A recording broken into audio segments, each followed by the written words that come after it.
Good day, everyone, and welcome back to Mind Juice. I was going to start this piece off with some pretty telling clips, but I want to say a few things first, alright? So stick around. I have a lot of good stuff for you here today. Let's get right into it. First, to each and every one of you listening, subscribers, supporters throughout, and or newcomers, this may be your first time here. Regardless, the amount of information, emails, calls, meeting last week, etc. I couldn't be at this stage uncovering Nicola's real, authentic truth without you, each and every one of you. Now, we know the processes surrounding Nicola's fight for the truth, what they want you to believe, have clearly come as a result of self-motivated interest. Each person involved, in whatever capacity, it's what they've shown all throughout the investigation, the pressers, the interviews, the inquest, rationally speaking. It details this. There's self-motivated interest, right? If it was for Nicola, it wouldn't stink this bad. In my opinion, it is clear and definitively not in the interest of Nicola, the missing mom of two. Yet they still persist, forcing this accident theory. However, they don't have anything to substantiate such in any realistic, acceptable manner whatsoever. Now, that is not just my opinion, but objectively. Ask yourselves, how have they? Now, I respect if you disagree, that's cool, but I ask you, take a piece of paper and try to come up with an objective, legitimate basis as to how the handling of this case can respectably be concluded as an accident. And or the police's behavior towards this whole thing in general. Now, you cannot completely avoid obvious, objective lines of inquiry. They come attached with the case, right? That's how you find the truth. The weir, not being found for 23 days. The police predicted it, but Jason found her. They moved other resources away. You get it. If it's the truth, you should be able to come up with a pretty good list, right? Good luck. This idea of Mind Juice is more than a channel name. It stands for a philosophy that is not an influenced, impartial, voice of the victim and the voiceless, critiquing, rationale, honoring facts, legitimate inquiry. For such is what Nicola deserves, and in fact what every single one of us listening would likely deserve, if found in the same position, right? This questioning of authority, not accepting the boilerplate SIO or celebrity coroner's conclusions, is their kryptonite. Not just theirs, let's be clear. Such honest and objective conversation is the kryptonite to all and any lies, deceit, corruption, puppets, etc. You get it. Simply put, if they were truthful, it wouldn't be hard for them to validate their position, which they continually forget and instead act in favor of trying to further cover things up. It is this basis, independent thought, questioning things that don't make sense, not accepting things just because a suit and tie said so, that causes problems for them. Yet, they simply just think they can pump their story to a mainstream head media and wash their hands and move on, believing that their perspective, getting all those views in the big stations, even going over to YouTube and hitting up the 100+ subscriber channels, we all know who those are, they think this is enough. And up until this point, it is being forced to be such. But again, this cruel and inhumane puppeteering they have going on is what continues to fuel the Mind Juice, right? Their cracks were exposed very early on, and to be honest, with more and more clarity achieved from my position, rooted in facts, I have locked in. And of course, there are indeed more cracks than anyone could have possibly presumed back in late January. Boy, oh boy, do I have a lot to cover here for you today. For starters, I want to share and highlight a few news and video clips that a subscriber has sent to me in suggestion of another channel, which happens to be Irish Eyes. I haven't been watching like any other creators. I just haven't had time doing my own work. I did go over to this one because an individual who sent it to me tends to have really good information. You know who you are. And in this creator's video, an applause for that creator, are clips that are pretty much non-existent through the general search now. Isn't it ironic how many articles and newscasts and interviews that have been erased, deleted since the case began? This is no accident. And neither is their version of Nicola's truth. I'll prove it further here today. But before I get into those, I want to detail a quick fire list of things I want to hit on in this piece. The photo in the thumbnail, I'm sure many of you are wanting to know what I have to say about that and what does it mean. This was a Facebook picture on her profile that was shortly removed after she went missing, right? So you can't find it anymore. Thankfully, someone took it. The general idea is, if you look at the picture, does anything stand out? Okay? Now, to me, gosh, I hate when I say that. Every time I say that, it literally flashes a picture of Becky in my head. Tells you I've been spending too much time on this. In that picture, look at her neck. Now, I probably didn't have to say that because it's clear, right? Now, could it be hair, the lighting? You know, I'm not going to get into all those nuances, right? My opinion is that's bruising, right?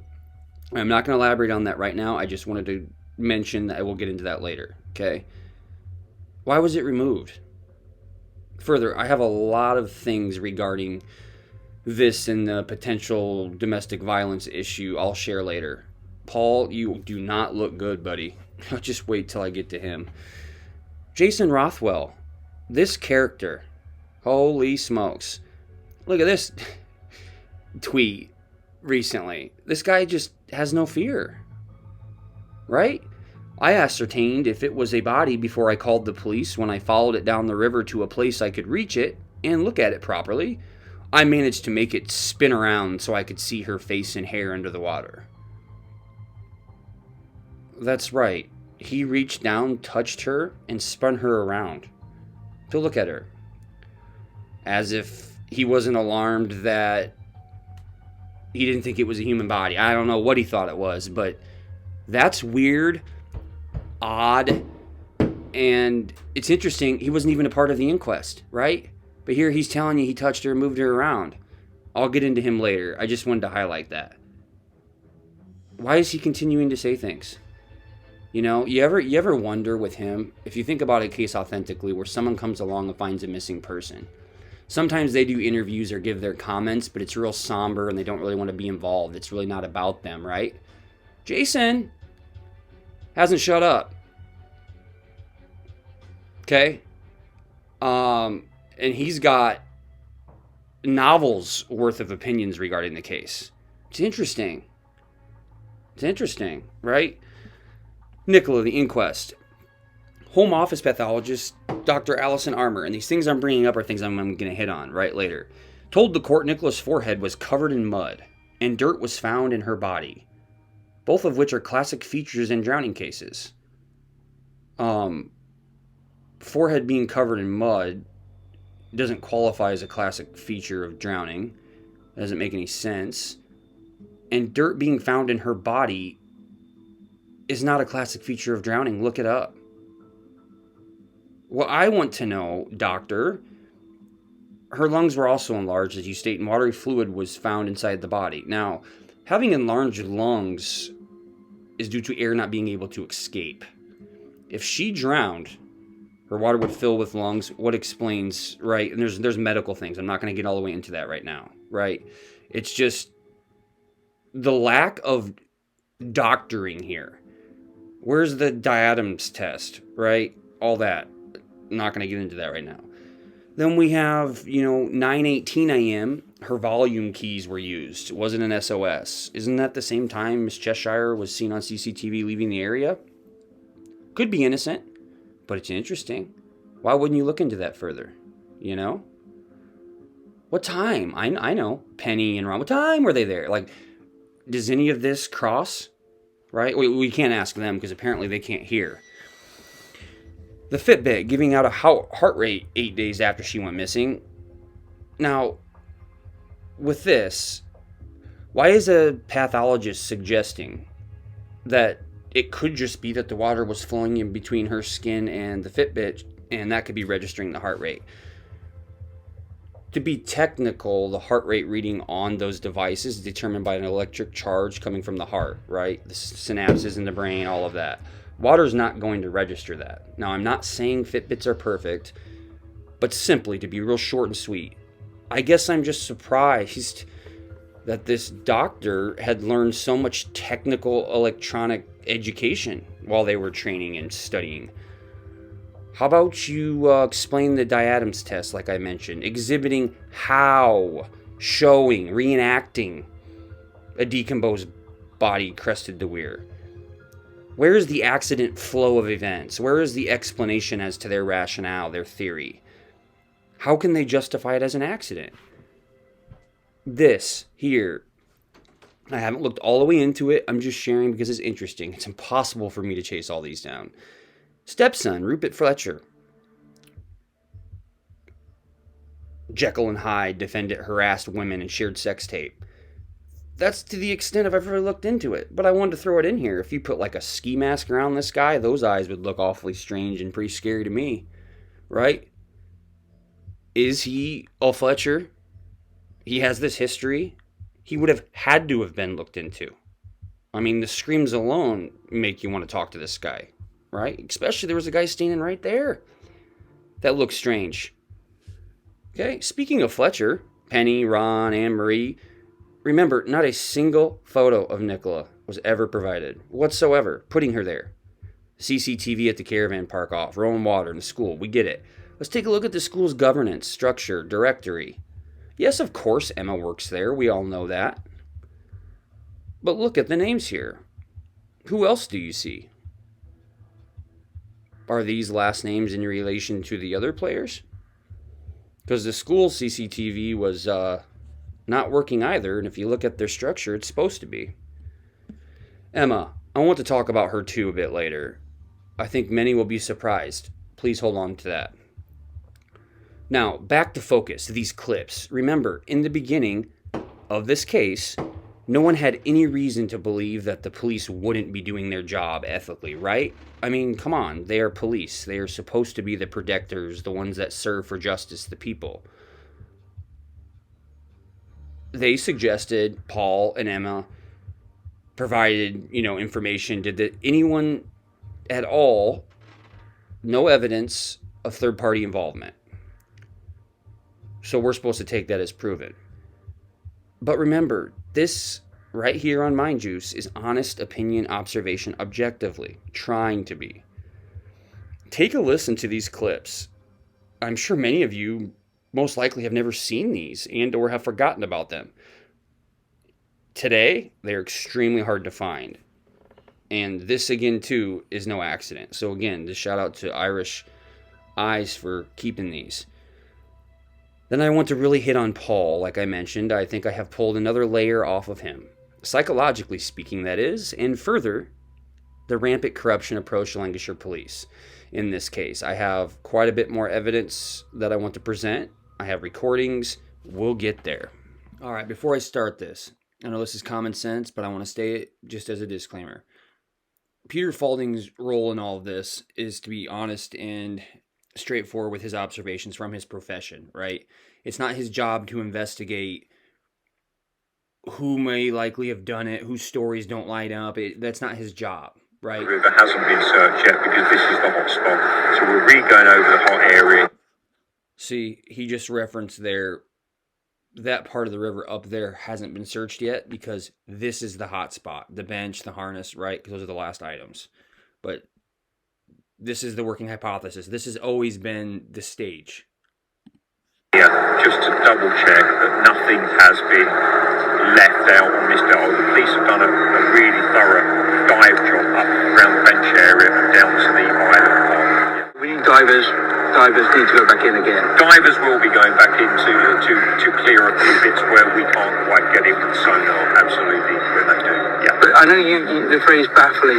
You've said that this is baffling you. I mean, how compared to what you thought you'd be at? But again, I come back to this: what you thought you'd find and where you are. Because I don't know Nicola's in here. This is just a theory at the moment. It's on the bench. The phone was found on the bench. The leads there.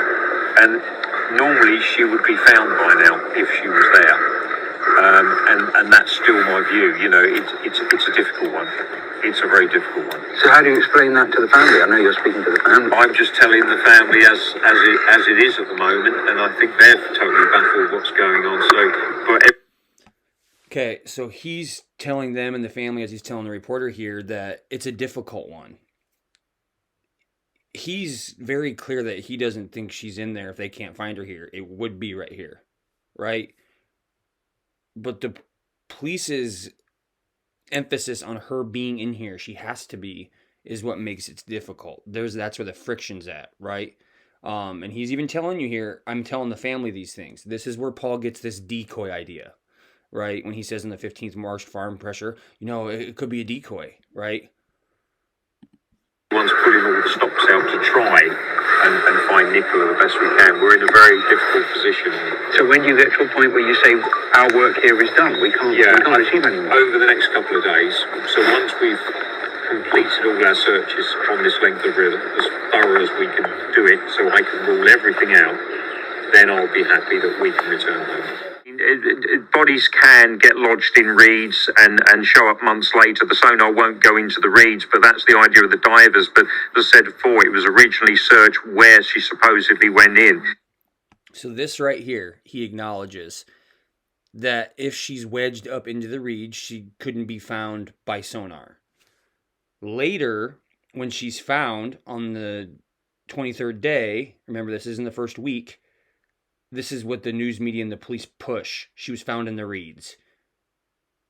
Because everything else Peter Faulding says is legitimate, right?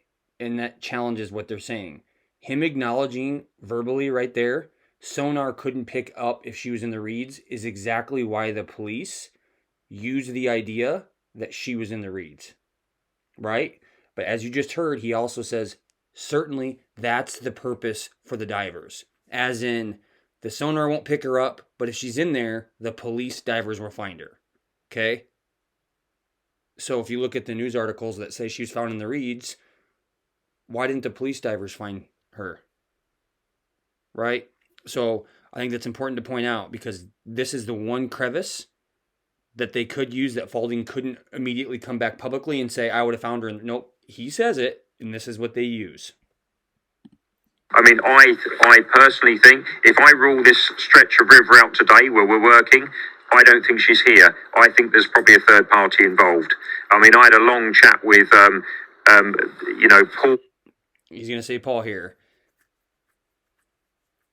That's an authentic answer, right? And at this time, again, it's not his job to question Paul, right? But this is interesting here.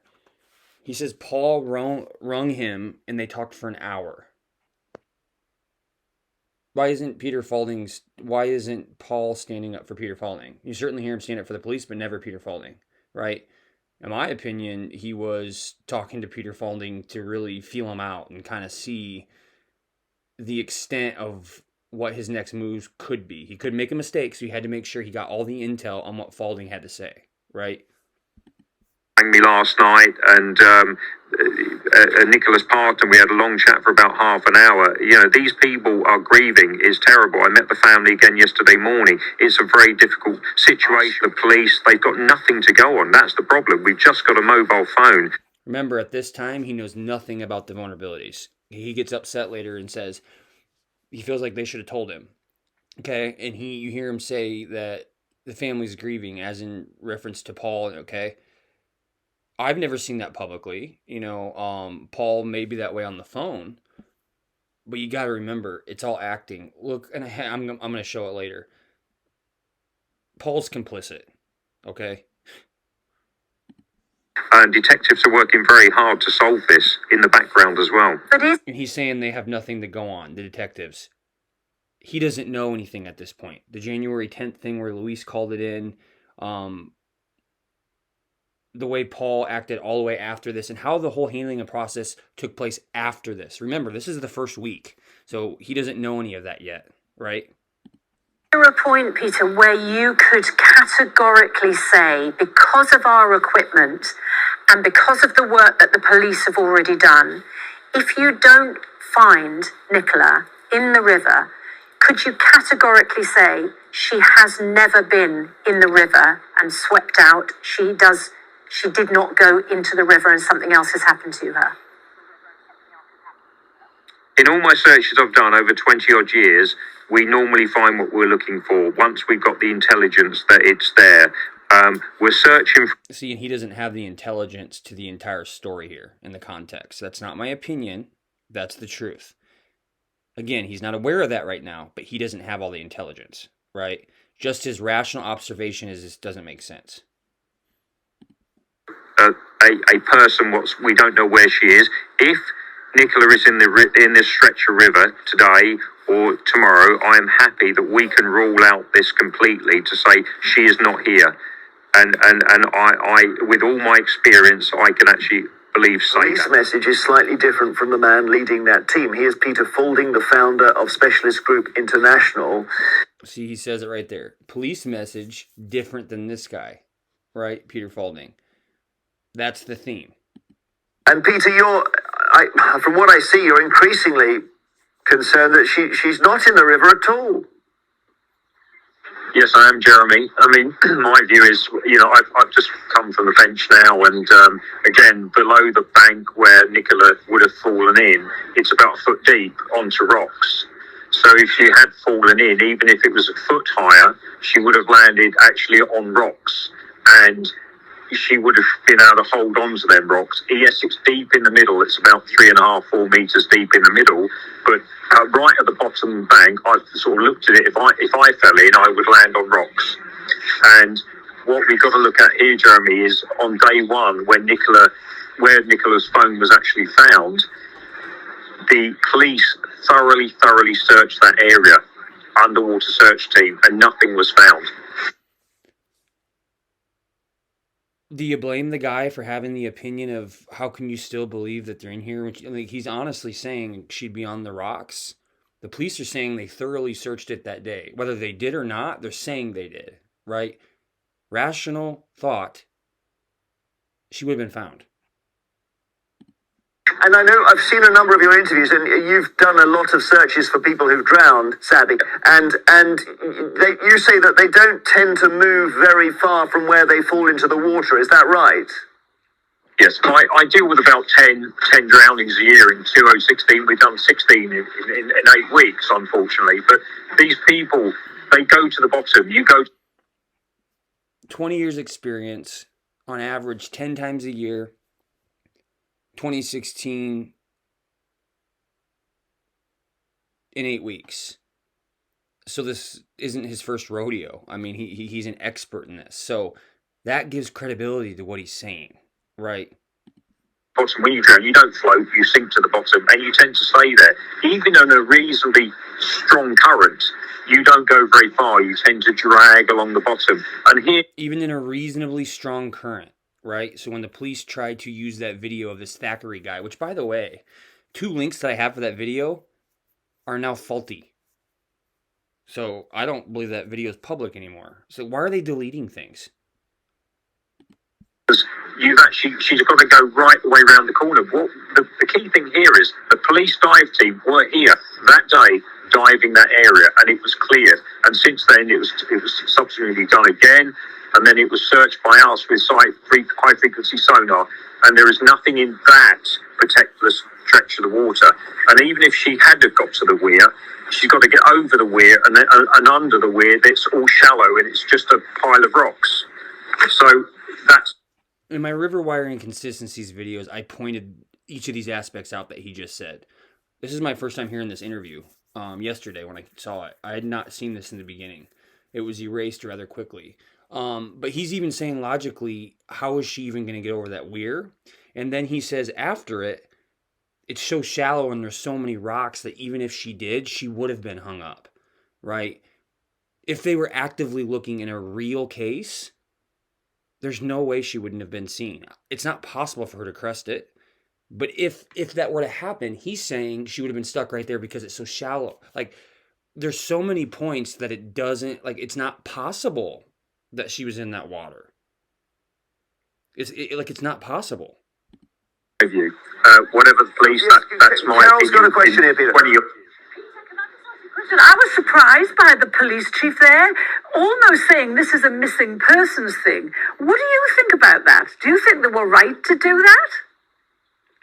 I personally wouldn't have said that. I think my personal view, I've worked on lots of these cases with police, is just to say that, we're keeping open all lines of inquiry at the moment. And I think that probably would have been a better move, just because I think we are focusing, obviously, everything on the river. But if Nicola's not there, obviously the police are doing other work in the background. I'm not discounting that. They're doing. But we know now, remember, this isn't the first week, we know now that they really weren't, because their narrative never changed. Right? Work, but I think just to say we believe she's in the river is probably the wrong statement to put out, I think. And he's saying that not to be against the police. He comments them all the time. That's logic. He's asking, how can you narrow in that quickly? This is an expert. Right? The hot spot. That was always the plan. And why did they come out and say missing person so soon? Because like Snowden says, they even predicted the day. The entire plot from January 27th on was known by the police the entire way. Right? And I've done so many hours of coverage over this, detailing that inside and out, upside down. If we then go to the supposition that she didn't fall in the river, either she's gone of her own volition somewhere for reasons we don't know, or something very bad has happened to her. But seems to be a busy area. She was seen by two people while she walked her. We know she didn't go off her own volition because they're saying that they found her in the river on the 19th, on the 23rd day, right? So, something did happen bad to her. Dog, how would anyone have hurt her or carried her away? Well, there is various trackways. There's a trackway that runs down the side of the stream, back down to the road, down the end, Jeremy. Yeah, it is literally disappeared into the blue. But I sort of say this again, that if she'd gone in the river that day, she wouldn't have actually gone far. I mean, it seems to me, like I said, the phone, a decoy. I worked on a job years ago up near Scunthorpe, and it was where a lady's stiletto shoe was found by the river, and that was planted by the murderer. And then all the focus was brought to the river, and then eventually, when we started searching other areas, the police actually found her in a haystack when they got fresh intelligence coming. Wow. I know the thing is here, to be fair to the police, that they haven't got a lot to go on, and just the mobile phone, really. See, and he doesn't know. This is where it shows that his awareness, and it's not his fault. He was kept in the dark on purpose, right? But like he just said, and he's not even an investigator. In the water he is, but, police-wise. He's even reaccounting, I searched 3 days, she's not in here. I remember one case, there was a decoy, and he's saying, you need to be open to other possibilities. And the police aren't themselves, right? Thank you very much, Peter Faulding, who will be searching the river again today. You have been speaking out to the media in recent days about your concerns that the police are sort of fixated on this idea. They've said repeatedly in press conferences, including yesterday, they believe that the most likely thing to have happened is that Nicola Bulley has fallen, slipped into the river, and they are searching for her body, and that no foul play has taken place. You believe that may not be the case?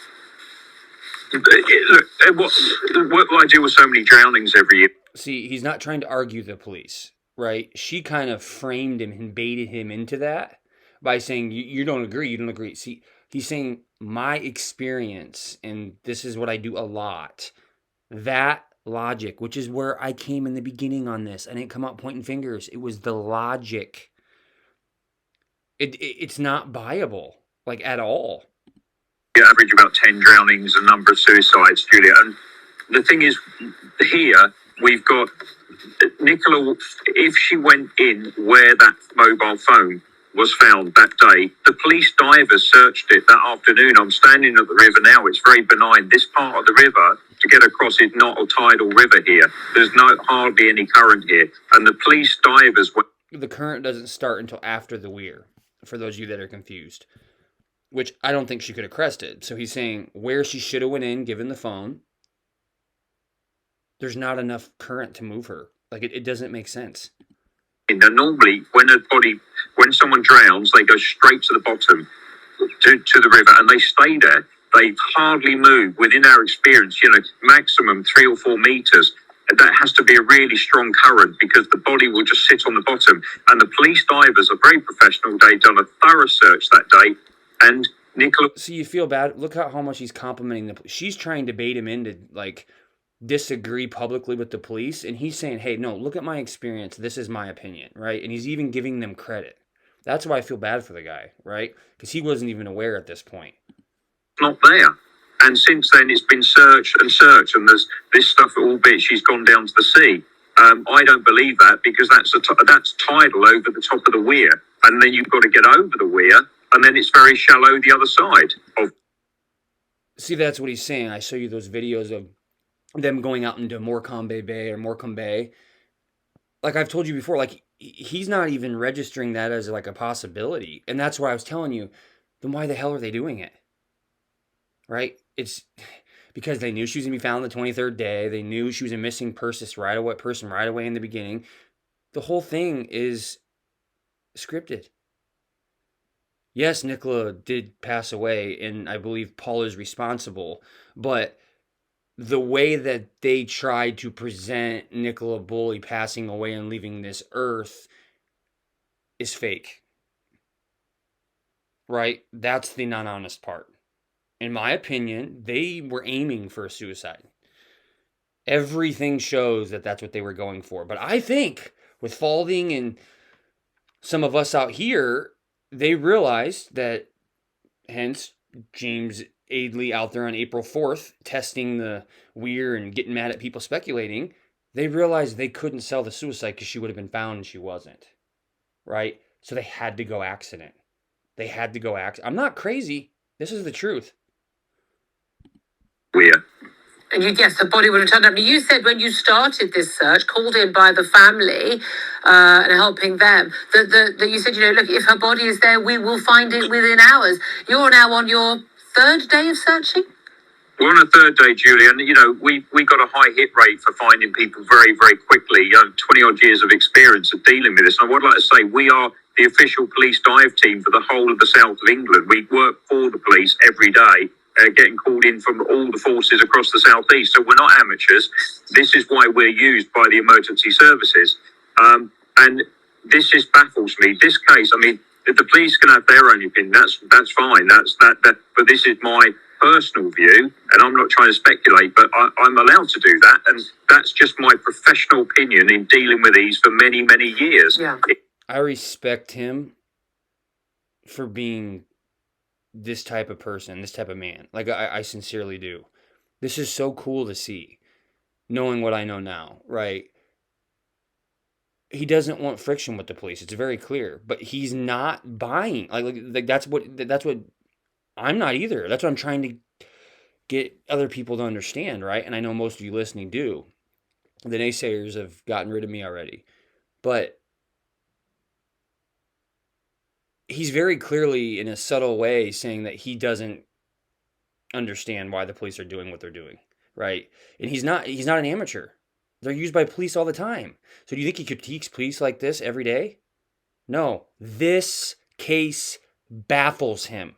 This case, Nicola Jane Bulley's case, the Lancashire Police's case, out of the 20 years, this one baffles him. Something's not right here. So of this one.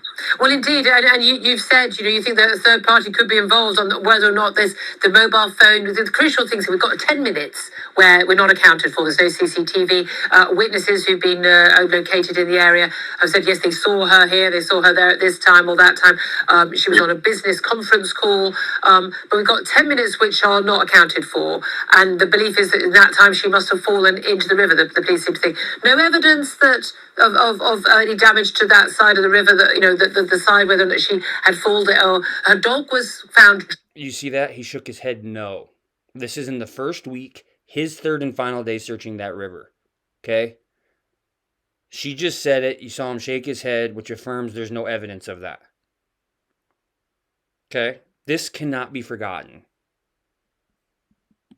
5 minutes later, and the dogs, I understand normally if an owner falls into water, they tend to bark loudly, they stay near the owner.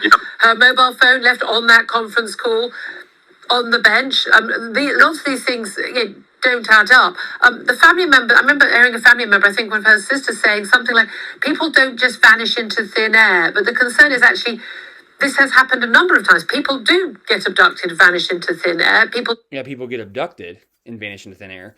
But she just referenced Luis. Remember, Paul used that too. Sometimes do go missing and foul play is involved, or there has been an accident. What is your best theory then? If she didn't fall into the river, what do you think may have happened? I've worked on so many cases. A few years ago, we had a law attorney in Alston Ferry near Scunthorpe. We were called. He's going to reference this again, but he says it different here. That's why I'm keeping it in. To search the river for the police, and that was actually a big police operation. And there was a shoe found by the river, her stiletto shoe. She was buried miles away in a haystack. It was a pure decoy laid by the killer. He just referenced that story. It was a big police operation. I think in this case, those are also decoys as well. Is there a big operation going on behind the scenes? I waited for so long to be critical because I don't want to spoil anything, right? But it's clear that there's not. Why is there not? And then we talk about the dogs 2 or 3 years ago in Ripley, that a man drowned. We called in by the police to recover the man's body, and his dog was sitting there crying on the side of the riverbank, marking the exact spot. This is in my vast experience of working on cases. But yet you have Becky saying, I can't speak to the dog. And then you have Paul saying, yeah, Willow likely knows what happened, but she can't tell us now, can she? Paul and Becky just laugh it off like, oh, come on, dogs can't speak. He himself is saying the dog was losing it, right? Penny Fletcher, the one who tied Willow up, said that he appeared giddy. I can tell you now, if she had gone in that river that day just down there, this is through my years of experience, bodies don't just drift away like that. The police divers, in my opinion, we would have found her, the police divers would have found her that day. I'm standing near the bench now. You know, it's a steep bank, and why did she go near the river? She knows the area. It's just so odd, and that's just my opinion. The idea that the police, when we've seen this in many other investigations over the years, they can get very fixated on one idea, right? She's in the river, that's the most likely thing. We haven't got any evidence of a dodgy man in a car or nearby or sounds of hearing anyone. Hear what she said? We don't have any evidence of there's a man dressed in black. There was 2 screams heard, right? The lack of CCTV for 10 minutes. How is it conveniently turned off in the time that they would actually need it? Penny's saying the dog appeared giddy. They didn't hear anything. There's so many pieces here that show why there needs to be further investigation, but there wasn't. The whole thing was planned the entire way, right? And remember, she didn't know any of this at this time. Remember, why wouldn't we hear about the man in black and the screams before the inquest? Wouldn't that be mentioned within the first days to help people to keep their eyes out if they were actually looking for her? Ugly, so we think that's what's happened, and then they get fixated on that, and although they go through the motions of doing other things like checking other CCTV and people in the area, they don't put as much effort into it as they would otherwise. Well, I think everybody just needs to keep an open mind here, Julia. That's what it needs to be. It's not she's in the river. See, that's what I'm saying too. It's not just an attack at the police. Now it's become that because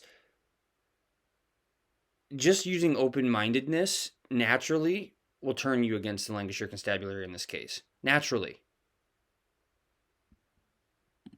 We don't know where she is, and I think that's probably the best thing to say. We don't know where Nicola is, and I think that's the best thing to say at the moment.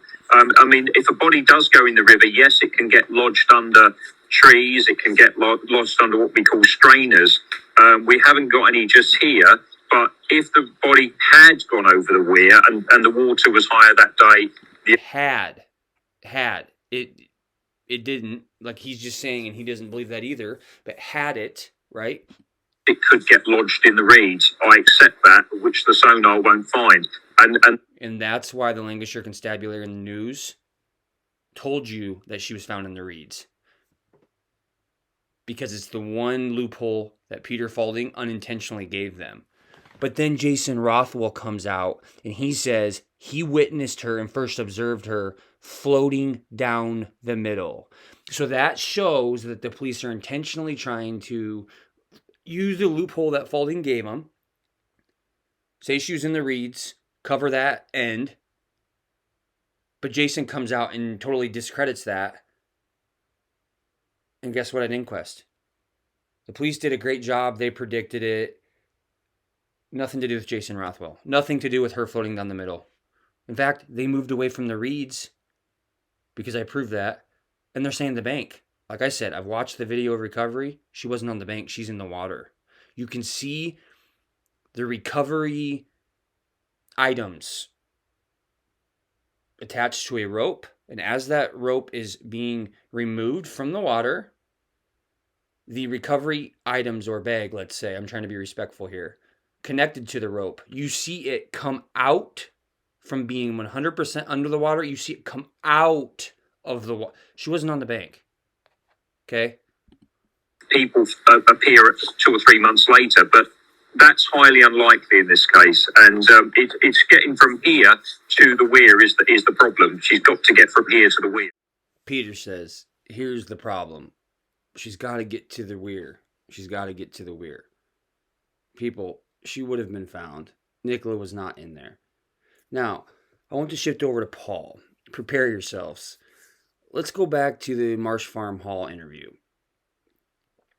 When he is asked by the host, Dan Walker, whom coincidentally is apparently the same host and affiliate for the documentary series that came out a few years back featuring the celebrity coroner James Adeley himself. I found that interesting. I'll comment further on that later. I don't want to lose focus now. I just thought I would add that. Dan Walker, references, now it's been 2 weeks since Nicola went missing, right? How are you doing? And really presses him to answer this, right? To elaborate. Over the approximately 2 minutes or so, Paul never one time references Nicola in first person. He diverts from the core of the question entirely over and over and over. Listen to his emotions he expresses. Anger, utter frustration, confusion, surrealism, nothing feels real. Then we'll get to the big hit. Today is 2 weeks since Becky went missing.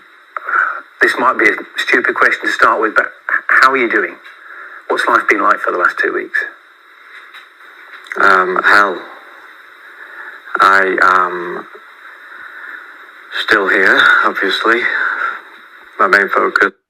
Still here, obviously. What does he mean by that? And, does he look sad?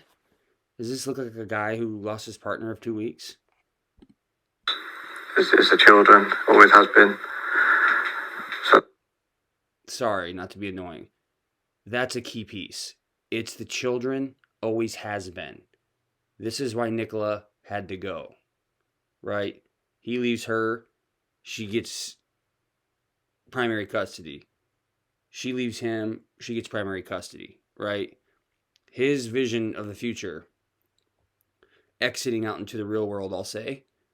You'll understand here in a while. He had to have those daughters. Getting rid of Nicola was the only way.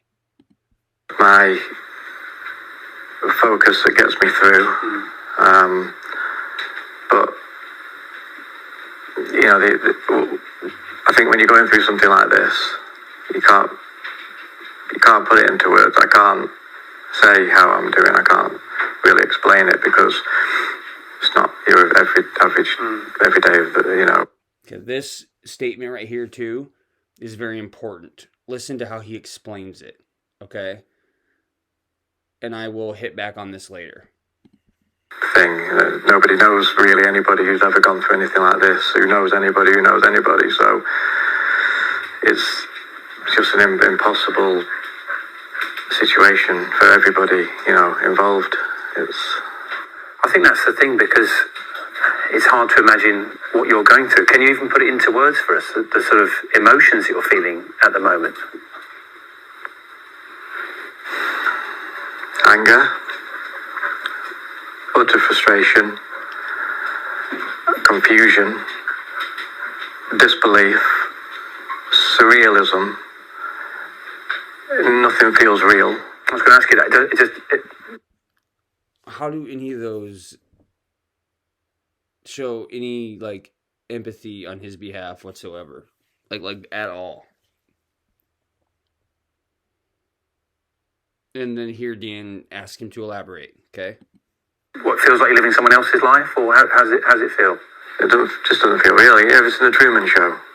Well, I feel like the Truman Show. I honestly believe I'm going to wake up at any moment. So I'm going to explain something here. Those two things don't match. Feel like you're in the Truman Show and feel like you're going to wake up at any time. In the Truman Show, there's no idea of waking up from a dream. Okay? So that doesn't make sense. Him answering there, I feel like I'm in the Truman Show, is going to be my next little segment, and it's going to blow your mind. Okay? Yeah, I was just talking to Louise before, Nikki's sister, and we both just say the same thing every day. Louise or Lauren in the Truman Show. How are we even in this? We're good people. We are good people. We try to live the best life that we can. Talking with Louise. How are we in this? We are good people. We try to live the best life we can.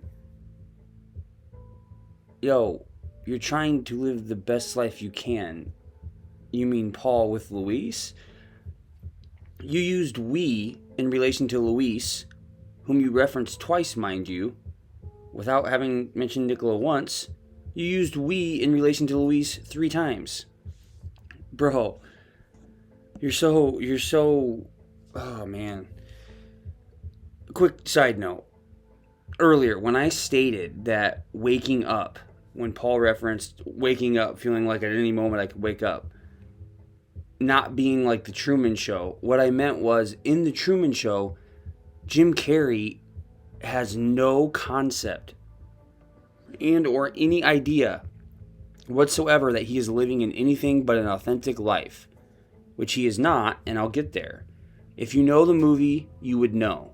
Truman would never feel this way because he wouldn't know any different. So, for Paul to reference in response to how are you doing, you ever seen the Truman Show? I feel like I'm in the Truman Show. Then transitions to feel like I'm going to wake up at any time. He, Paul, is attempting to mesh these two ideas together. Looking at it from a psychological perspective and how a natural person would respond in an authentic situation to that question, these two don't work and don't fit. I hope you follow me there. Now, before you leave because you think I've lost my marbles because I'm about to apply a movie to Paul's actual life in this case, hold up. I 100% respect that and understand. Trust me. Once I caught on to this psychological discord here, a few nights ago, I had a reflection back to February 20th, the day after Nicola was found. I dropped the episode titled 23, which is no longer public. I made it private, in March sometime, because at the time I was kind of critical of Curtis in there, and out of respect to him, I kind of pulled it down because of that, right? But I think we're past that. He knows that, it's not my intentions for the right reasons, so I will make that episode public as soon as this one comes out, all right, if you're interested. In that piece, 23, I spent some time diving into the 23 enigma, right? Even at that time, right after Nicola was found, I made the connection to the Truman Show, right? Commenting that it was odd because the 23 actually did seem to have some weird relevance, at least to be considered odd, right? There's 23 on the bench. She was found on the 23rd day. Then we find out the police even predicted that day, the 23. Derek Clayton, remember, went missing by a boat placement that was, or a stake that was a 23, right? And then Michael Brooks was found on the 23rd day. Yes, they say that, initially they said that Jason found her, but then they were quick to recant and say, well, he didn't find her, he just helped, right? But you get the idea. There is a lot of 23. Okay? Further, at that time, I made it a point to mention, it's odd the movie 23 on this concept was played by Jim Carrey, which is the same actor, obviously, as in The Truman Show. But I just left it be when I mentioned it in the episode. Truthfully, I mean, how much could there really be there, right? I watched the movie, 10 plus years ago or so, and I remember the general idea of it, yes, that a man, Jim Carrey, lives in this artificial world wherein every day of his life, each moment, 24/7, is recorded. Truman, Jim Carrey, was elected at birth to be the sole focus of a reality TV show wherein he was the only one without knowing that the show even existed, the purpose, or even that he was a part of this world at all. The producer, this man that I'll show you here, creates like this little artificial globe or this little world, like, or this stage set. Okay? Staged an entire town called Sea Haven with hundreds of fake actors playing every role you can imagine. You know, girls that are potential suitors. You see them out on the road, there's someone selling newspapers, this guy walking his dog. Everybody in the movie's fake, right? In the show's fake. And I know it sounds crazy, but follow me. Okay. Relationships, friends, everything. Mom, everything. I'll elaborate more on this here in a bit. But at first thought, I just remember 10 years ago or so, you know, this idea of Truman was being recorded by all these hidden cameras, whatever. He eventually begins to recognize the cracks around him in his reality. Friendships aren't as authentic as he thought, you know.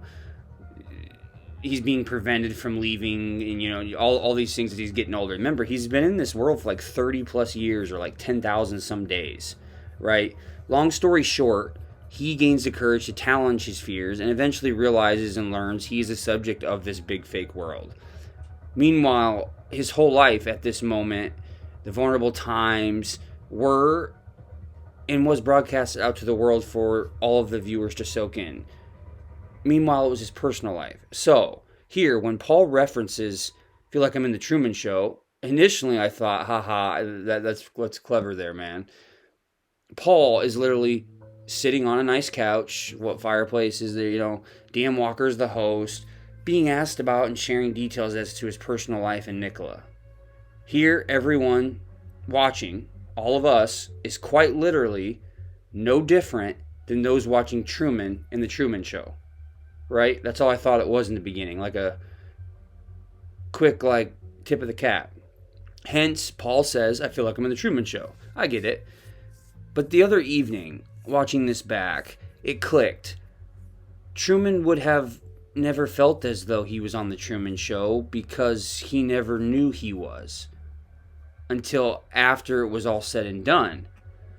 Hope I'm not losing you. So what am I saying? Paul is literally saying, I feel like I am the subject of a reality show or some artificial fake thing wherein I'm being monitored by all of these cameras, like Truman, have no control, and the world is just running me in.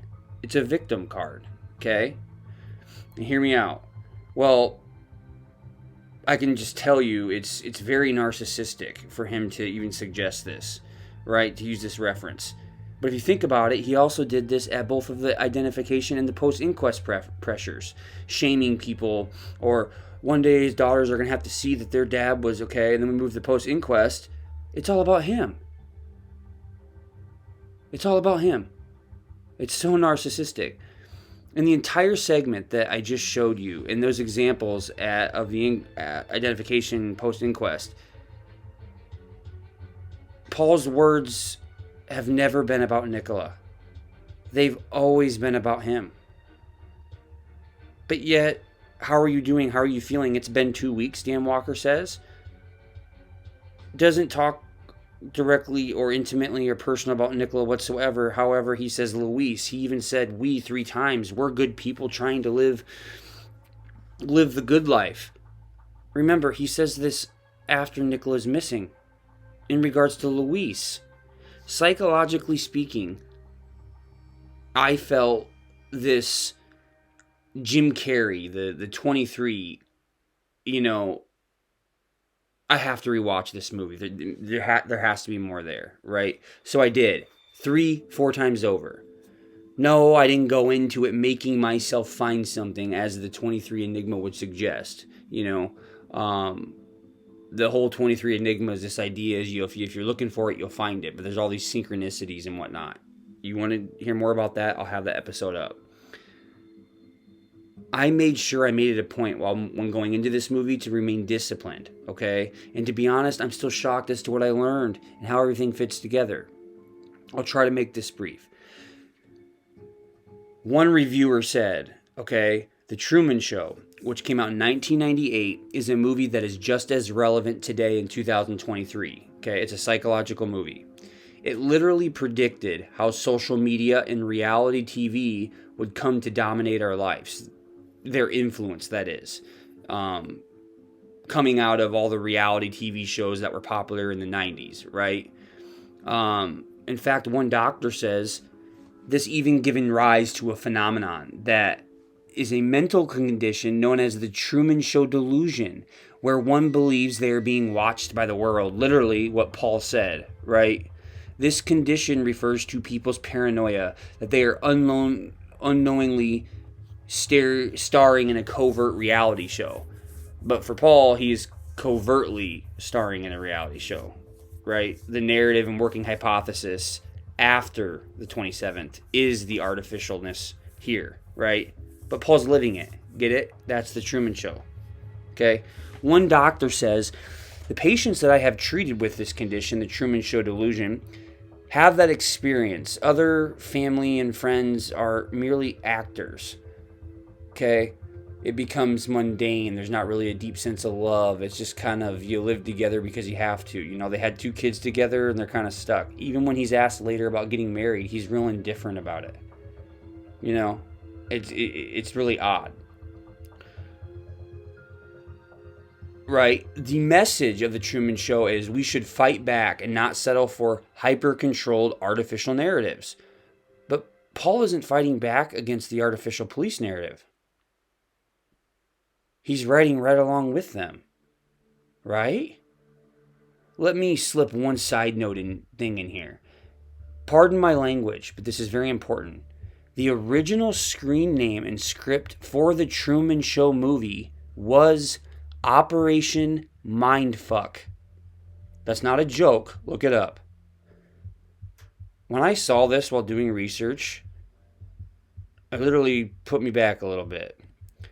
It flashed in my mind. I watch all the Lancashire constabulary videos on YouTube and whatnot, right? The way they work, everything's an operation. Right off the top of my head, Operation Bayonet, right, was one that I remember seeing the other day. Is it a coincidence that the Truman Show is Operation Mindfuck, and that's literally what's happening in this case? And Paul's referencing that he feels like he's in the Truman Show? Now, what does that all mean, and what are you saying? I don't know. I haven't put it all together exactly yet, but stay with me. I just don't think it's a coincidence. I really don't. Not at this point. The key theme and point in the Truman Show that applies to Paul is as follows, okay? In the movie, there are multiple individuals, okay? Previous actors or actresses. Remember, he's 30 years old in this movie. So some of these actors or actresses that are doing roles in this reality set move on for whatever reason, right? They quit their roles and leave. But for some reason or other, some feel bad having played a part in this game, recognizing Truman was a real person. They feel like he's trapped in a cage and that it's not fair that he's not allowed to live anything authentically. Everything's controlled and manipulated. It's just, if you think about it, it's kind of sad, right? Everyone around him is lying to him.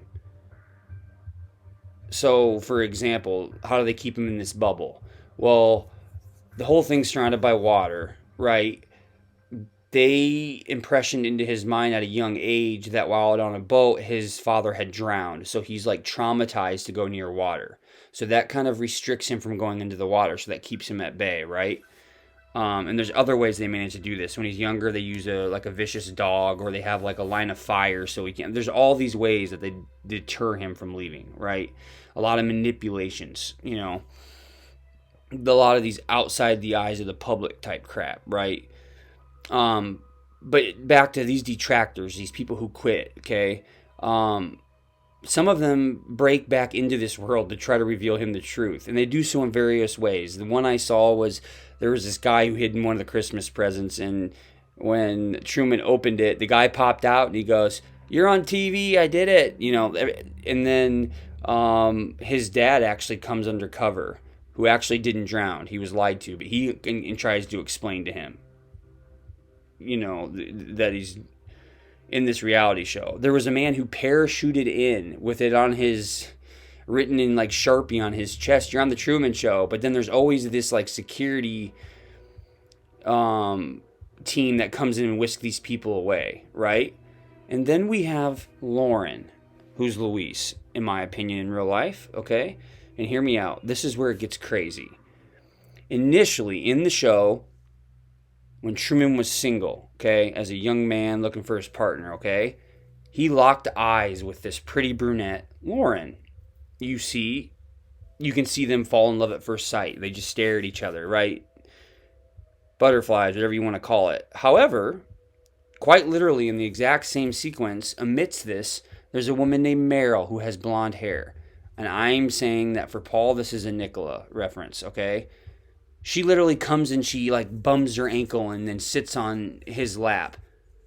Meanwhile, Truman is still looking over and away at this Lauren girl. She's just really captivating him, right?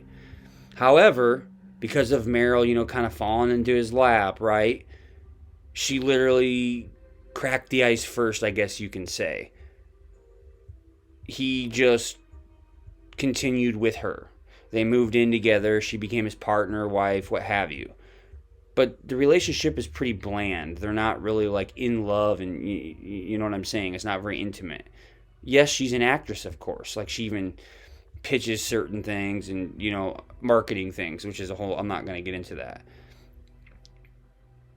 But as you watch the movie, you see that Truman always has these flashbacks, the strong desire to be with this brunette he first saw.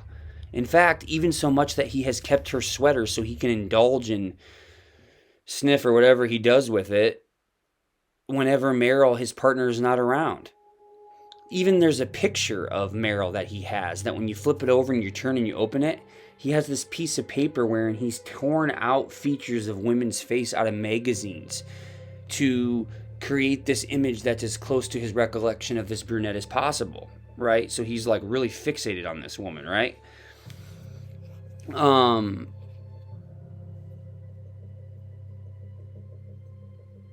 story short, Lauren returns. She attempts to spoil it all to him, right? Letting him know this life is all a lie. The world is not real. She, in fact, even wears a pin on her blouse or whatever you want to call it. And it says, "How's this going to end?" Now, this is a subliminal, subconscious, trying to get across to Truman, pushing him to challenge himself and really start to ask questions, right? Challenge the status quo. And he asks if they ever want to do something sometime, and she says it has to be now, because obviously they can't plan anything, because it would have been stopped, right? So they run off to the beach, okay? Remember, there's cameras everywhere. And while they're at the beach and they're sharing their little, you know, rendezvous, of course, these others swoop in to try to get rid of Lauren, and they're going to break this up. And they just explain it away to him that don't listen to her. She's having schizophrenic episodes. Much like people are probably going to think I have after they hear me try to correlate this. But hey, if you're not following, that's not on me. This doesn't make Truman waver, okay? He becomes even more emboldened to pursue her, okay? As she's being taken away, after this guy, her father, or the actor that plays her father, says she's got schizophrenic episodes, we're going to take her to Fiji, which is an island on the other side of the water, right? So Truman gets this infatuation with going to find her, right? Going to at least talk to her, whatever, right? But how does... so the first thing he does is he tries to fly on a plane, but, you know, and as he's sitting there, you look over and there's a picture that quite literally shows lightning striking. They're trying to play with his psychology to deter him, and then they say that they can't book a flight for 2 months. He tries to take a bus and it breaks down. So they're trying all these ways to keep him in, right? So how does he get out? There's all these cameras, 5,000 in fact. He can't get around. Truman literally decides to manipulate the cameras to make it appear as though he is in bed sleeping. In fact, placing a penguin under the sheets to make it appear as though he was there in the house when in fact he was not. Meanwhile, he was off to get away. This is where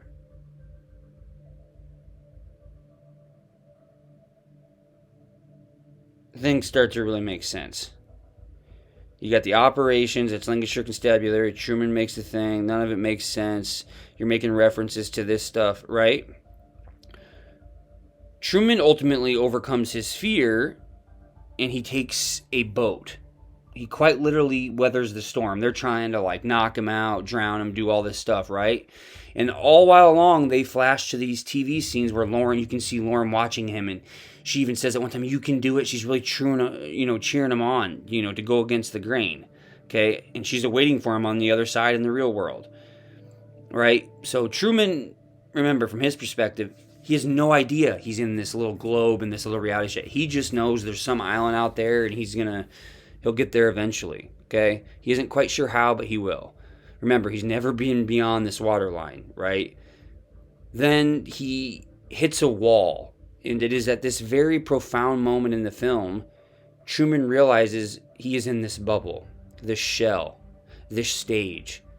Now, as he exits this door out of this stage and into the real world, the director comes out from a microphone and, is speaking to him, trying to convince him it's much better in there, you stay, and all this. Ultimately, Truman basically says, if I don't see you, good morning, good afternoon, good night. Basically tells him to take it, or take a hike. You get what I'm saying? He ultimately decides to leave. Then it pans to the camera. Lauren is elated. She's putting on her jacket and she's so excited. And she's running down to meet him. Movie's over. Okay? Now, how's it going to end, Penn?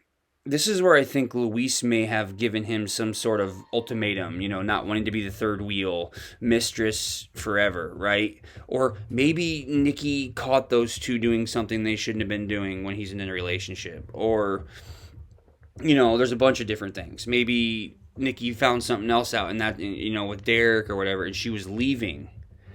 Okay? Either way, who knows exactly what I'm still trying to figure that right, But how's it going to end being subliminally encouraged from Lauren in the film to Truman?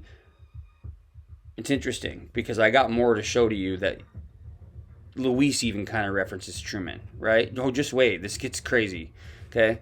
Now, while doing this research, I learned Truman Show 2 is coming out next year, 2024. So I watched the trailer. Check this out. Not knowing what's on the other side. What's on the other side is everything. I don't want to be this character anymore for me. And that's what makes it 10 times worse. She was there first. You impregnated her before you even met me. Pretty crazy, eh? Now, let's be realistic here. I'm not literally saying Paul is word for word and scene for scene reenacting the Truman Show. Let's not go into the aliens are invading Earth logic here, okay? I understand that, okay? But Jim Carrey, The Truman Show, 23 are psychologically based films. Still today, there is endless reviews, studies, medical dissertations related to such. No, the Truman delusion is not officially recognized in the DSM or the Diagnostic and Statistical Manual of the American Psychiatric Association, okay? But Paul and Luis hint at it, the movie, its psychological underpinnings, multiple times. Paul more so.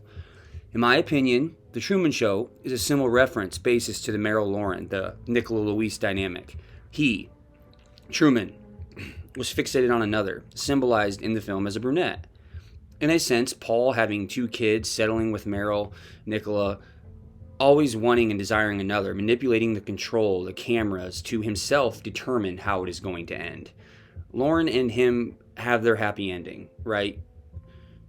Lauren and Truman, that is. Like Paul says, we're good people, trying to live a good life. After Nicola's disappearance, mind you. How are we in this? In reference to Luis and himself. Now remember, a little bit earlier I pinpointed one of Paul's answers, suggesting for you to remember, keep this in mind. That is when he expressed to Dan Walker, I don't know how I feel. It's not like anyone has ever went through anything like this before, or knows someone who knows someone who knows someone.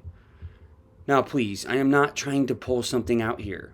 Naysayers will say, oh, I'm falling into the 23 syndrome. Finding things that are not there. No. Remember, I'm very disciplined in acknowledging these sort of things. Really think about it. Not to be insensitive, please.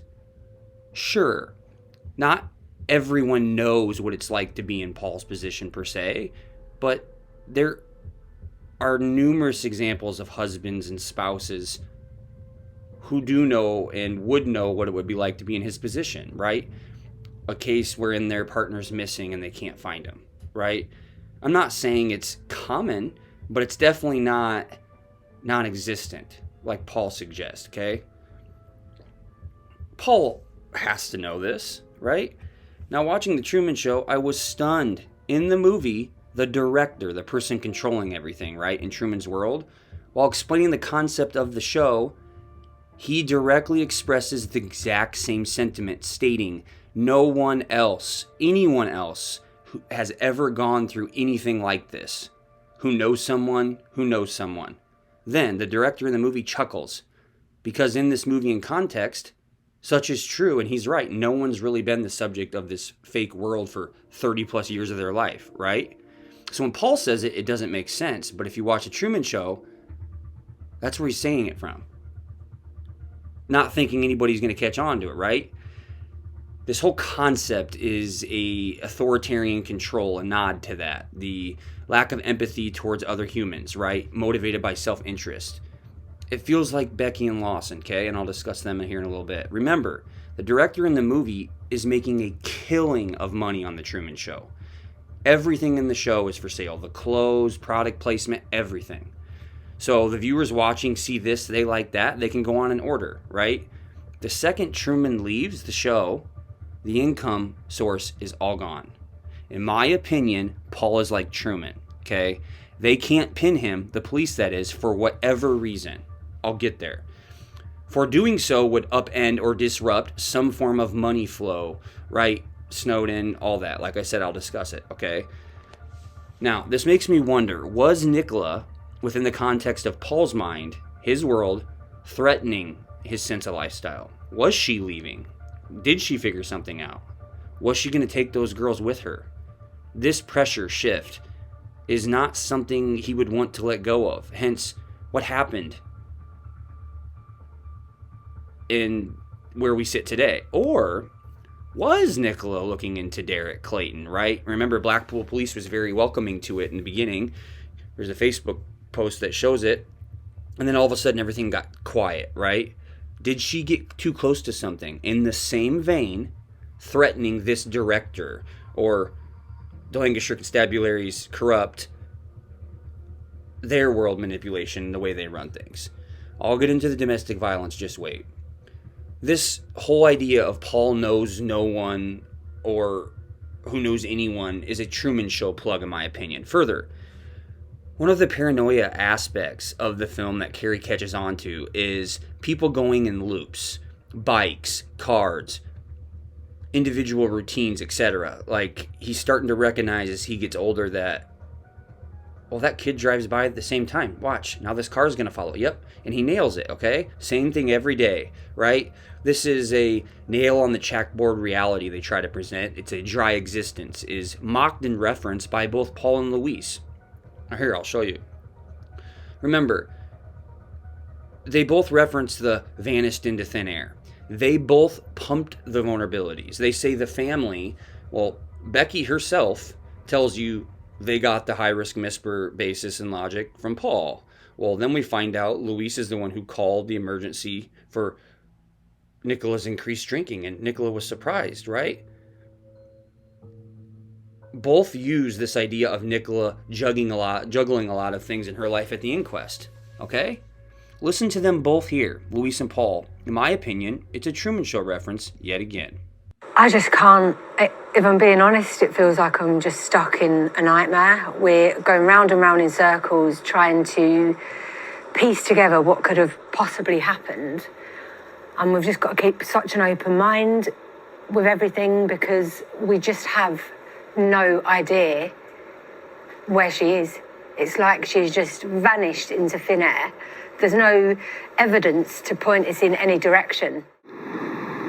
I just can't believe that we're a week on, and as yet, it seems like we're no further on. It just seems absolutely impossible. It's just like a dream. I just cannot get my head around any of it. Yeah, it is. There's just no every single scenario comes to a brick wall. Every single one of them, and then all we're doing is sitting there going round and round and round, going through every scenario, and then go back to the first scenario again and do the whole thing again, and then it's just all day long. That's all we're doing. That's all we're doing. So you heard Luis there, round and round, almost like I'm stuck. There's no evidence. And Paul, round and round, same thing. Paul knew that he had that 10-minute window of no CCTV. Everything's manipulated. The CCTV that he's given from the house is proven. The picture of Nicola's face, the nose shaved off, put into software, shows it's been manipulated. It's not my opinion. That's technical software. Okay? Now, there's some things on the police I want to cover here that help paint the picture before I segue back and tying all this together. Lancashire police lie about trying to contact victims subject to contract killing. This is an audio recording of Lancashire police intentionally lying about trying to contact a victim who was made aware of a contract killing on his life. This is a follow-on article where Lancashire police blamed the victim for delays in the same call. After failing to get back to the victim called for an update. So, this just shows their lack of urgency, right? In something that seems so serious.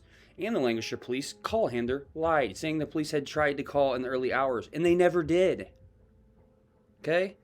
This recording here doesn't say much, right? But taking all this into account, listen to this lady's tone and how serious it's taken. I believe we tried calling you actually to get your availability. But we didn't get it was early hours at morning, so. Right, okay. Is that serious at all? The thing is, they lied about calling, okay? But even if they did call and he didn't answer, wouldn't you consider maybe he's in danger given the contract killing concern? And go check on his welfare and well-being? No! Hell no. This guy has to call back again, right? Okay, here, meet the commissioner. Remember, he started in 2021. Here it says his salary, current, $88,600, okay? Then we go to the budget, or the 2021-2022 PCC crime plan, right? And there's a couple things I want to show you here, right? They make him just look so awesome here. What a savior. Okay, 2021 April, new Chief Constable Chris Rowley joins the Lancashire Constabulary. I wonder if he's related to that Rowley constable over in London who just got in all that trouble with women assault. Maybe not. Maybe it's a common name. And then May, a month later, Andrew Snowden is elected Police Crime and Commissioner for Lancashire. So as I've said over and over, these two are in cahoots. It's very clear. So when Snowden makes the jokes, it's not like I can just call, yeah, that's exactly what it's like. Okay? Another thing, remember, the Police Crime and Commissioner role was instituted in 2012 to take some of the heat or the overload of work and processing from the Home Office, right? The guy that was in office before Snowden is like Clive or Cliff, I can't remember. On his way out in late 2020, I think it was found that, because remember, the police crime commissioner is for the people, impartial. He's given the entire fund for that police force, and it's his role to distribute and kind of dictate where it goes, right? The guy that was before Snowden was cited, or it was questioned that he had doubled down on traffic tickets and mileage and, you know, basically kind of squeezing some money out. He acknowledged that. They determined it was a mistake. But one thing he said before he left is there needs to be serious changes in the way that that money's audited and the way it's expended, because there's clear loopholes. He said that. Okay? Now Snowden comes into focus, right? Year in numbers, one thing I want to hit on here. 210 additional officers for Lancashire. Okay, now I understand resources, all of that. I get that. Okay, but one thing with the prevalence of UK corruption in police, there is a terminology known as clean skins, which are amateur cops that are coached by criminal syndicates, moved into police, and you know because the most important thing to crime is having a corrupt police officer. That's the most important thing, right? A clean skin would be one that you could pay a couple $100s to maybe not patrol this particular block for an hour or so. And they may not know what it's about or whatnot, but you get it. And then it starts from there as they go through their years, 10 years, and right? Okay? So my question is, you're bringing in 210 in a class. How can they really vet the integrity and the authenticity of these officers and their intentions, right? It's almost like guaranteed that how many of these are clean skins, so to speak, right? And here, report 50% increase in arrests involving organized crime. That's not even possible. 50%. I mean, really think about that with the numbers, thousands and millions of police complaints a year, right? They're so good that they had a 50% increase in arrest. Remember, they determine what a crime is and what crime isn't. In regards to Nicola Bulley, there's no crime at all. It's an accident. So if you're able to manipulate what the definition of a crime is, this would be easy to manipulate, right? A $700,000 investment. What a hero. See, that's the thing too, is the funding has doubled since he's been there. Okay, so community engagement. My role, Snowden, is to be the public's voice in policing and to hold Lancashire Constabulary to account to ensure that the communities we serve receive the best policing service possible. Summer Survey 2021, over 5,000 residents took part in my summer survey to share their views on crime and policing and the issues that matter most to them. That helped shape my police and crime plan. Okay, and I bet he didn't read a single one of those. They make it seem like he cares what the public has to say and he gauges. This is all a front. It's all a front. This guy's so fake. Policing priorities. Number 1, investigating serious crimes. You know, just like that bust they had, 160 pounds of heroin. Come on. They're literally just, gosh, the way they manipulate that they're doing good and whatnot. It's so timely how things come out. One thing I want to mention too, I remember, was it 4 months ago, this documentary that they dropped on this other case, Maya or Kaya. I'll show it here.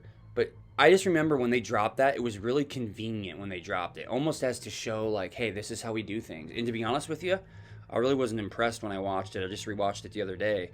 And the basis of the police really going after this dude in that documentary is because of the family and the parents' persistence. If you watch that episode and take that variable out, I don't think they get that guy. It's the parents' persistence. Something's not right, right? So my thing in the Nicola Bulley case, it's not Ernie and Dot's fault. But here, if Luis is running with Paul, which I definitely think that's the case, that's why mom and dad aren't speaking. They're torn. What are they supposed to do? Well, without that, they're not competent enough to nail someone as organized as Paul and what he's doing, right? Jason very clearly is involved too. There's more breakdown numbers. I want to get into that. So this here, what the money is spent on. Remember, this is his first year, okay? The crime budget is $219 million, okay? 219 million. Now, for like next year, I think it's all the way up to 319 million. Okay? So it's almost, or 391 million. Sorry, correct myself. It's almost doubled. Doubled. And this is a lot of money, people, right? He's spending money on all these drones and this program to fix this, and they tell you that their number one focus is for the victims. Oh. Okay, look at this. What is the money spent on? Police and Crime Commissioner, 1% of the budget. Okay, 1% of 219 million is $2.27 million. Okay, so this man is supposed to be making, like I said, I've seen $80,000, $88,000, and $100,000 salary. And that's another thing. He's a public official. There shouldn't be a discrepancy in 3 sources that I look at. Every one of them has a different status for his salary, right? Then we get to the end of the year 2022. If you look into it, Police and Crime Commissioner, 1.04%. Of the funded money, that's $2.27 million. Everybody, that is a 2,000% upgrade from his salary of $100,000. 2,000%. How the hell are you justifying this man making $2.27 million? His salary is $100,000, and the other $2.1 million is for accommodations and travel? I mean, get real. What the hell? It says right here, money associated or allotted to him, $290,000, but yet his salary publicly is $100,000. Come on. I mean, this is just money washing all day. And that's my thing with the Truman Show. This is why they can't get Paul. Does Paul know about this? Is he a part of some crime affiliate thing? There's money problems here. Just like the director in the movie, they can't lose the money. You go and you nail Paul, everything falls apart because you could likely uplift it, right? Another thing. This is a petition on Snowden. I just want to point out what it is, just to give you a culture. November 2022. This individual who made the complaint. Lancashire police brought a civil claim against me for blogging about them. This is the silencing thing. They're keeping people quiet, Curtis Media, all that type of stuff. In 2016, Lancashire police unlawfully arrested and prosecuted me. And after suing them for 35 quid, I think you could call that, I went on to blog about their wrongdoing on the corrupt police website. They, quite rightly, hated the publicity, so they conspired to bring an injunction against me to prevent me from blogging. The entire Lancashire police force, alarm and distress, is what they claimed. And I'm not going to read all this. This person makes videos and kind of just talks about the corruption, right? This here was December 14th, 2022, so just shortly before Nicola's incidents. And this is an example I'm going to show you where he's making up that $2.27 million. Remember, he's supposed to be for the people, impartial, to hold the police to account. Lancashire Crime Commissioner Andrew Snowden commits $40,000 of taxpayers' money to buy new police hats. A Freedom of Information request to the Lancashire Police and Crime Commissioner Andrew Snowden. Whoever made this Freedom of Information request, good on them, because this helps highlight it.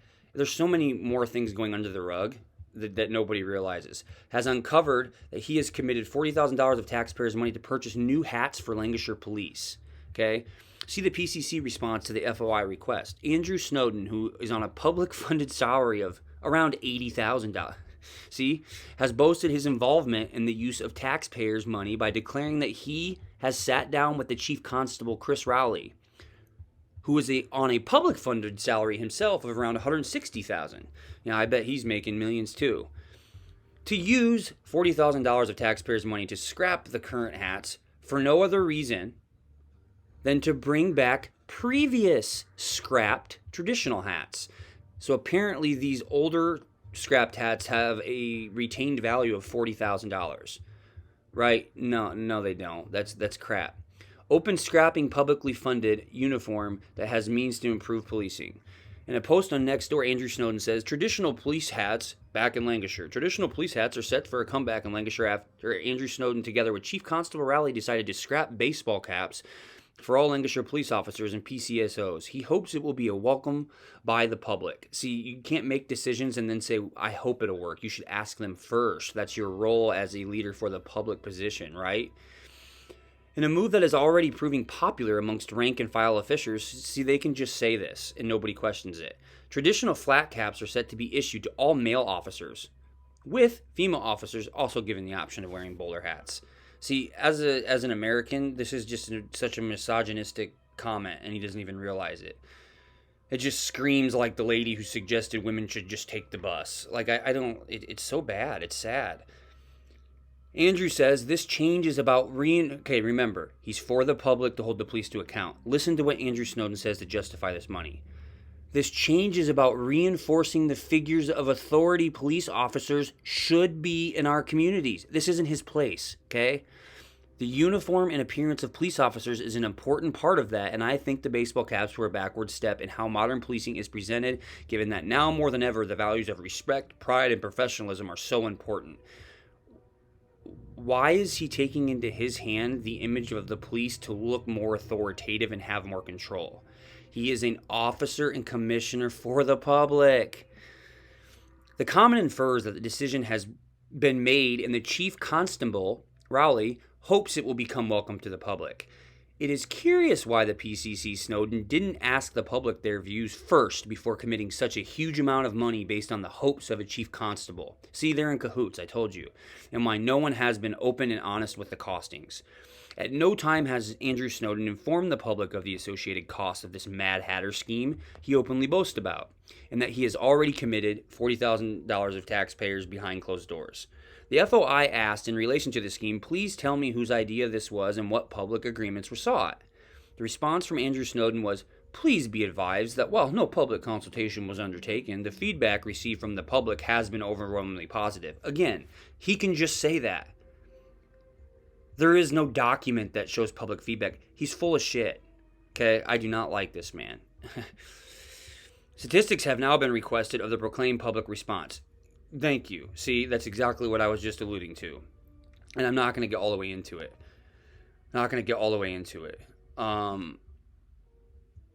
Yes, there's another one here I wanted to show you. This is another thing, okay? So October 2022, threats of rape and firebomb ignored by Lancashire police and the PCC Andrew Snowden.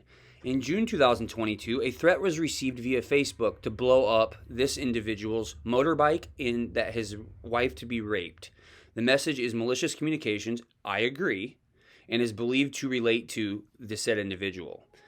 The incident was reported to Lancashire police in 2022, almost 5 months ago.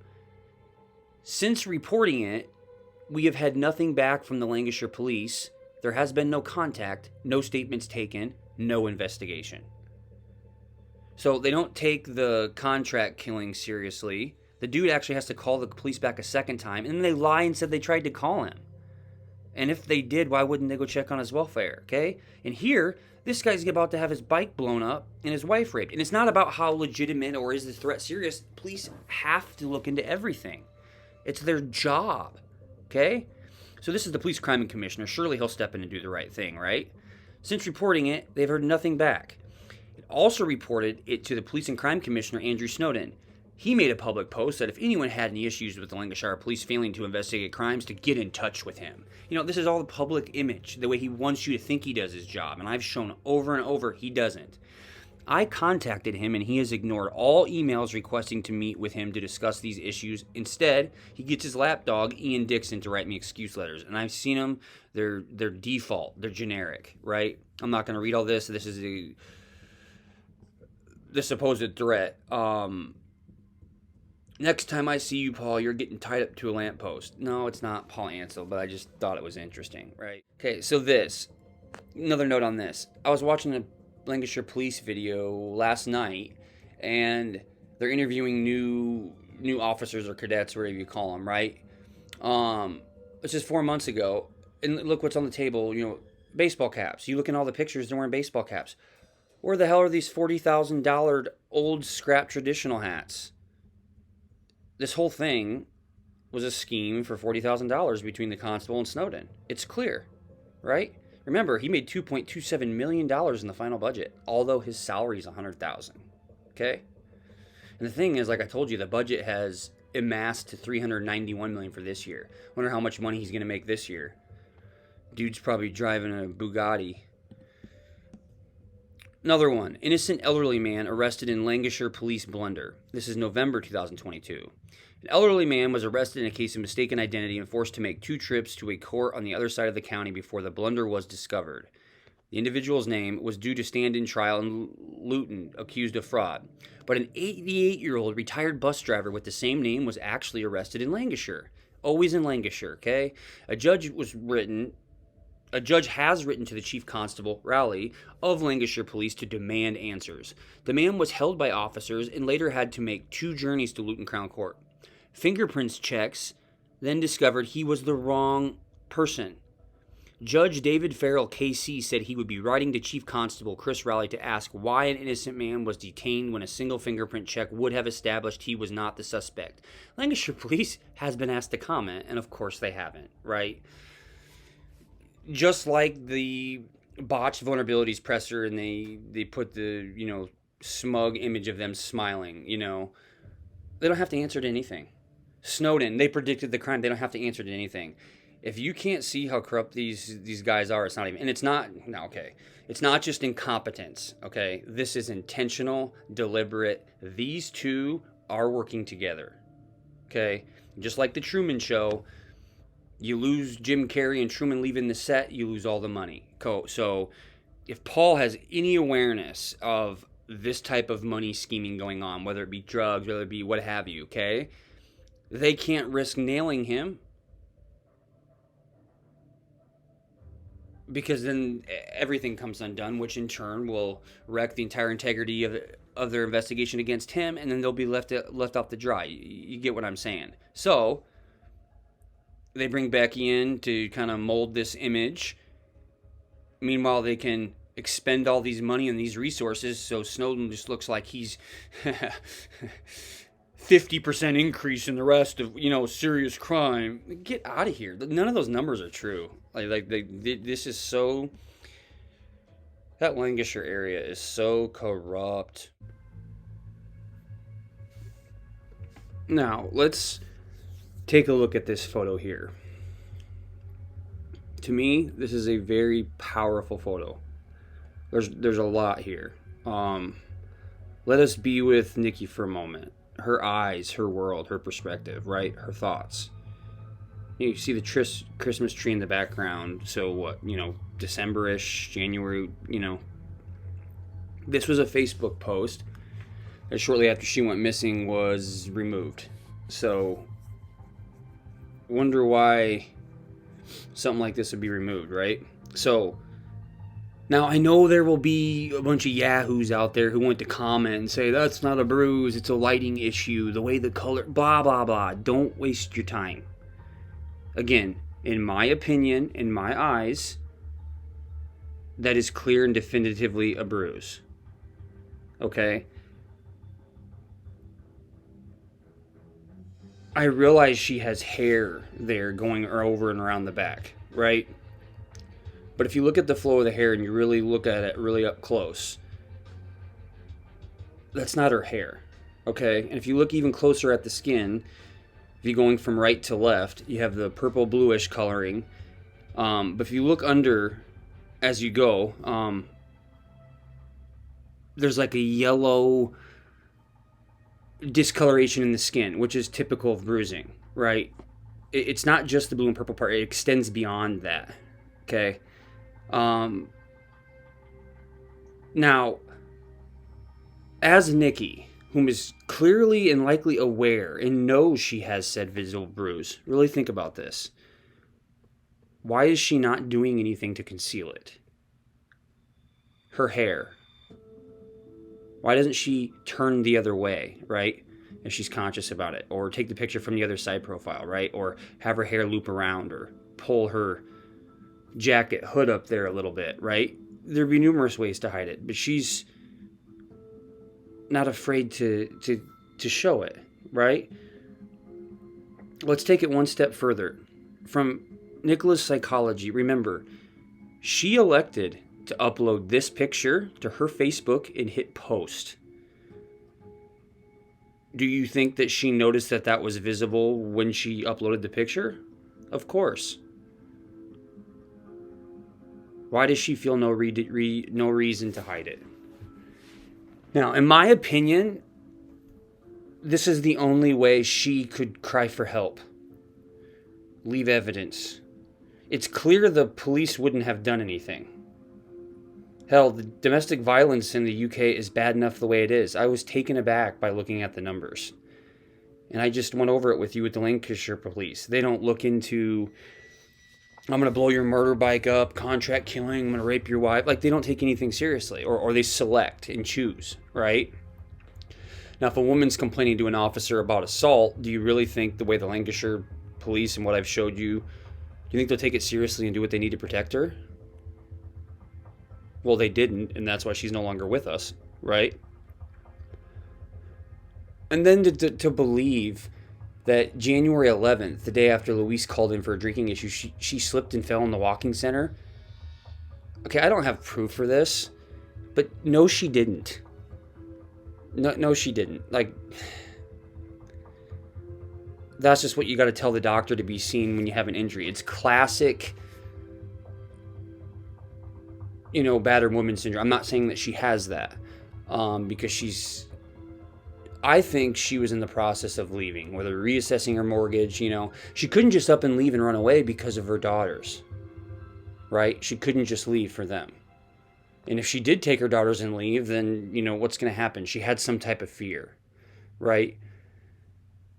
In my opinion, her deciding to post this picture up, clearly knowing and aware that bruise had to have been there on her neck. She's aware of that.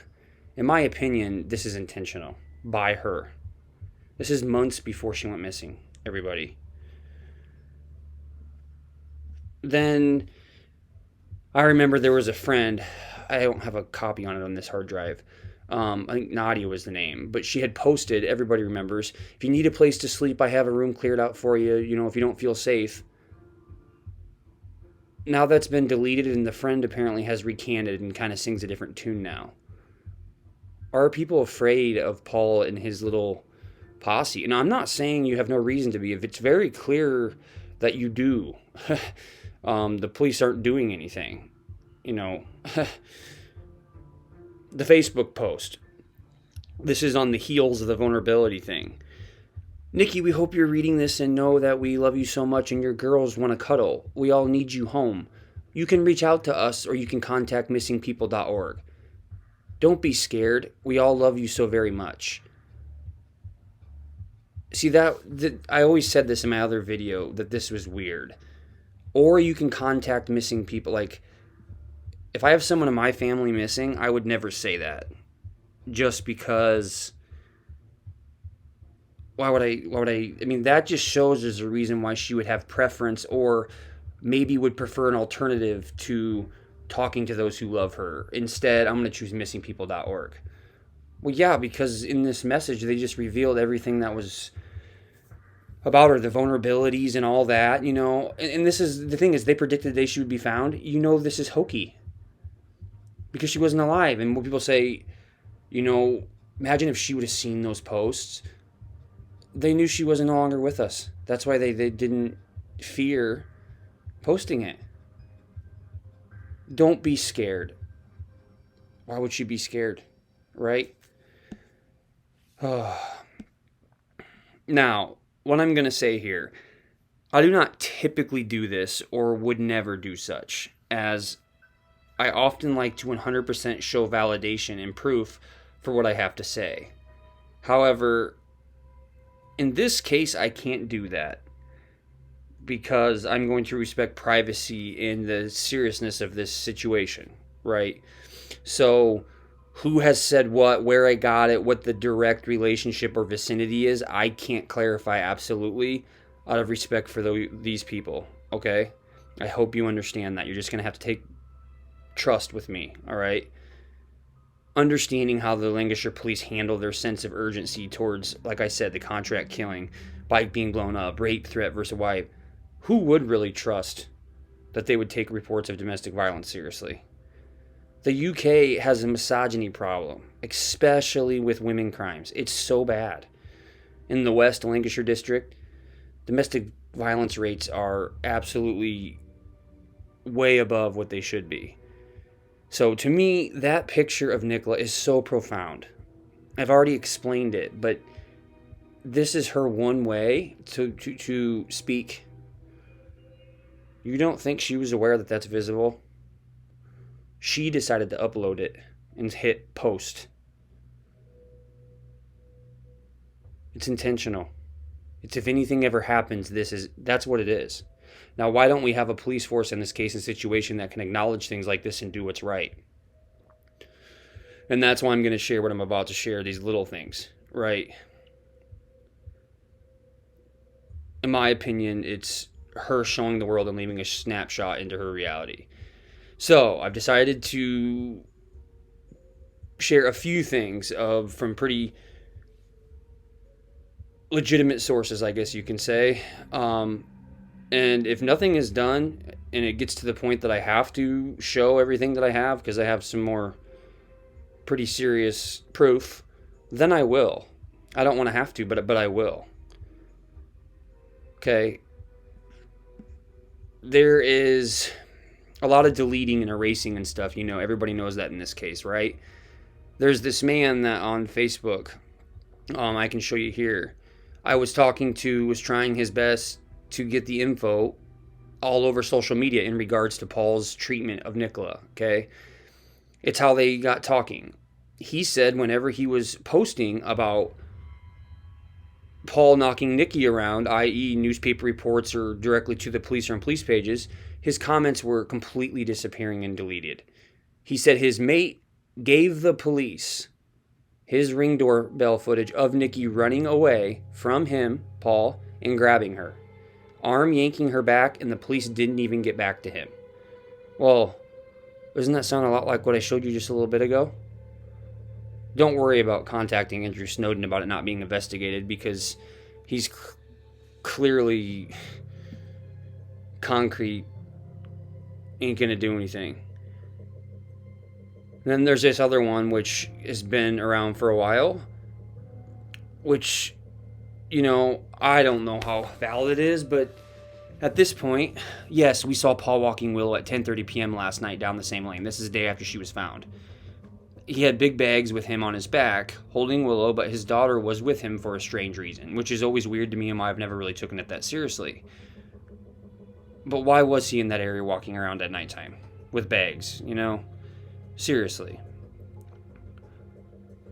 So, other reports, more than one person, that's all I can say, in close vicinity that would have accurate knowledge in this context, okay? Paul had a tendency to be aggressive and violent towards Nicola. Multiple people have confirmed this privately. Paul himself had and has substance issues, drinking and coke. He's a snorter, right?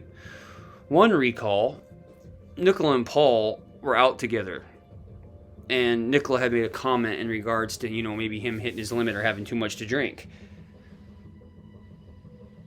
The report states he was observed grabbing her, taking her outside, and was witnessed screaming at her by multiple people in a nobody tells me what to do type of exchange. Paul has been witnessed punching Nicola numerous times. Her daughters have even made comments at school that Daddy was not very nice to Mommy. Although multiple friends, close vicinity, acquaintances, association have confessed this privately, they will not and have not went to police in this regard. You know, it's easy to say, well, that's their fault. It's on. No, like everything you understand about this, do you blame them? Right? Now let me show you a few more revealing comments in regards to Paul. I watched this interview so many times that I could probably recite the whole thing word for word.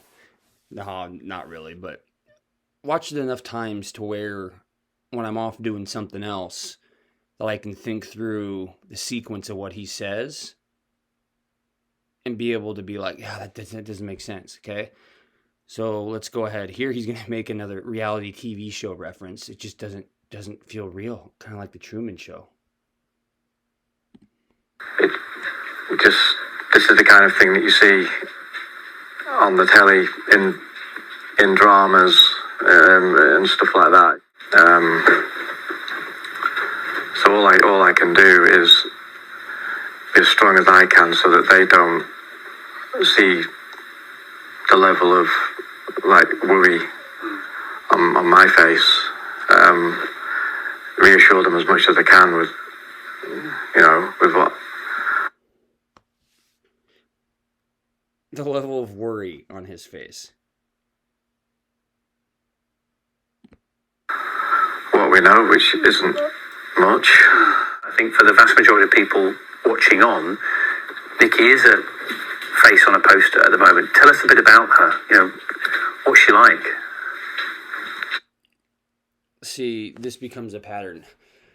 I think Paul was a big fan of the questions that Dan Walker asked, but listen to how he responds to this. She is fun. She is loving. She is, if you're friends with her, she's the most loyal friend that you could ever have. So he's discussing her ability to have amazing friendships before he even discusses her role as a partner. Right? Why is that weird to me? Why would he not reference himself personally, intimately first? He is the partner. He is the one doing this interview. With Nikki, what you see is what you get. There's no hidden. This, to me, is another thing like with the Truman Show. What you see is what you get. There's no hidden, you'll hear him say here. That's exactly what it was like for Jim Carrey in the Truman Show. Like it was just empty, right? Just kind of bland. Nothing's hidden, it's all, that's her. And she is an exceptional mum, and she absolutely, adores our girls. It goes above. Again, he talks about friends, an excellent mom. Nothing about partner. So the only difference on that morning 2 weeks ago was that there wasn't a lot of rushing. I came down and a lot of stuff was already done. This is what I said in like one of the second videos I ever made. This is him in another way creating the suicide plot. Okay? Suggesting she had everything done. She was a little bit ahead of schedule that morning. Because if you go and look at like suicide cases and patients and stuff, they always say that day they have almost like a sense of like comfort, almost like a at peace type of thing, right? But he's trying to indirectly here, subtly, patch in another basis for the suicide lying narrative. The girls were having a breakfast and everything was pretty much ready to go. So here, he's about to discuss that morning and give like an outlook. I know the behavioral panel has said things, and I'm going to comment on them here in a little bit. But in my personal opinion, when he says, I work U.S. time, 6 hour difference, I usually start work a little later in the morning and rubs his nose, which he does that numerous times throughout this. It's almost like I don't know how to explain it. He knows that what he's saying he needs to be really cautious with. You know what I'm saying? Because my working hours, because I work for a US firm, so my hours are like 6 hours behind UK time. So I don't usually start work till a bit later in the morning. So he did it there again, and then did the hand gesture, which he doesn't really do a lot of those, right? But he's focusing. You put his hand up the second time, he's really pacing himself. He's really clearing out his thoughts. He's making sure everything he's about to say matches up with what he said previously. So when Nikki takes the girls to school, I then know that I've got like an hour to myself on that morning when she takes them.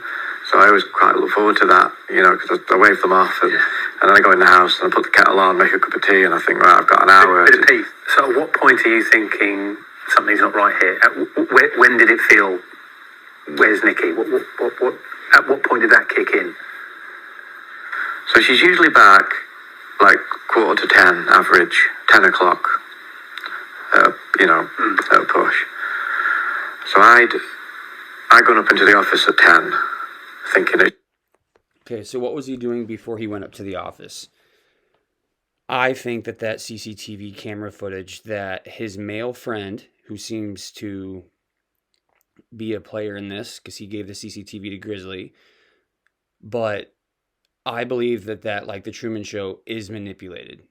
I do not believe he was at home, and this is why the police may have been looking for dash cam footage up allotment or Garstang, Blackpool Lane, or whatever, to see if, they could counteract that or poke a hole in what he had said to say. But I think my personal opinion, he was there. Was he the subject?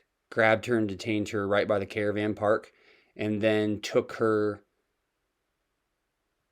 likely into, a car, or he could have broke into that one trailer where that older gentleman was absent from. On the Curtis Media video, he says that when he got back that there was some rummage around in his place and that had been broken into. Because he knows that he's going to have to get right back, right? This is the whole plot, and all the Fletchers are involved. Anne-Marie, Penny, caravan park site, right? Anne-Marie's likely the one at the school who was contacted by, her mom, Penny, okay? This has all been planned and designed beforehand. They may not know what it's all part of, but this man does, okay? But that CCTV before 10 a.m., I believe has been manipulated to make it appear like he never left. Right? And all you got to do, just like the Truman Show, is like freeze frame it, loop it. It's not that hard to do, okay? And those devices don't really have the best quality. Then I think he says went upstairs at 10 a.m. because then his computer can track when he logged in. They can go in and check the hard drive and the access and when the keys were punched, right? So that backs his story. But everything before 10 a.m., and likely he left his phone at the house. He's not stupid. He's going to make it appear so the phone stays at the house. He's not on his computer. He's not saying he's working yet. And the CCTV shows that he hadn't left. So there's nothing you can actually do to say that he hadn't left. Do you see what I'm saying? Be back in a minute. So I logged on. I was just going through some emails and stuff, setting my day up. And it got to say 10:15. And that's when I thought, she's later than usual, but I still wasn't particularly worried because she has come. He said she usually came home between 9:45 and 10 a.m. And he's suggesting that about 10:15 he was kind of concerned. Throughout this interview, he's asked questions about Nicola and how are you doing. He never references her personally ever. He never talks with care or concern. So when he tries to present this idea that 15 minutes later than usual, he started to get kind of concerned. No, he didn't. It doesn't match his behavior and relationship towards her and everything he's done and acted out since. I hope that makes sense. 10:15 sometimes. You might just get talking to Emma. Yeah. Or... So here he's saying even there's minor times where she does come home at 10:20. So even with that said, on this day, he's saying that 10:15, he started to get a little concerned. If there was no reason to be concerned and it was a normal day, given his exhibition of his feelings and emotions towards this relationship, to say that he started to get concerned about 10:15, but then turn around and say that there is occurrences where she doesn't get home till 10. If it was authentic, he would not begin to get concerned about 10:15. Now, it would be different if this was a different man. I know he's stoic and all. I don't want to hear that crap. I hope you understand what I'm saying.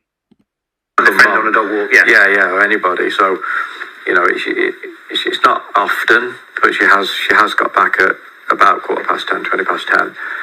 So again, I wasn't massively concerned or anything. Then it got to 10:30, and that's when I thought, she's, quite late now, more late than usual. So I tried ringing. And here's the deal. I understand this normal schedule, this routine type of thing, right? But what if that morning she went to groceries or she decided to go get some new tennis shoes in another village or something? You know what I mean? Even if she gets home at 11, is he really going to start to get concerned? Does he have that tight of a grip on her? Like, to me, it's just like he's saying this stuff, but I'm not buying it. Again, I've watched this so many times and everything I know, I can see right through him now. Her phone, and there was no answer. I tried ringing her on WhatsApp, and again, there was no answer. I tried the mobile again, and no answer, so I couldn't get her. I started to get a bit panicky, I think. Bit panicky, he thinks. Tried to contact her 3 separate times. Go back and look if there's ever times if Paul ever calls her in that frequency. In my opinion, he's doing that to show that he had concern. But I bet it's out of character for him to typically do that. Unless he's got that big of a controlling... Man, maybe, you know, because domestic abusers are like that, has that tight of a leash on her. So that's when I thought, well, I'm going to have to go down there and see if she's all right, you know, see if I can see the car or you know, see what's going on. But I still expected that I'd just get there and just, oh, there she is, you know. So he just said a little bit ago that he started to get panicky. And now he's saying, I still expected I'd get down there and just see her like, oh, okay. He says this 3-4 times throughout this interview. In my opinion, it's a way for him to comfort himself while he's explaining this, to make sure that he's sprinkling in the, you know, I wasn't necessarily knew something was wrong. I was panicky, but I still thought I'd see her. You know, I was starting to get a little concerned, but, you know, I thought I'd see her. He's trying to make sure that he doesn't have holes on either side of his story. That's what he's doing. So, I go to the gym on a Friday lunchtime.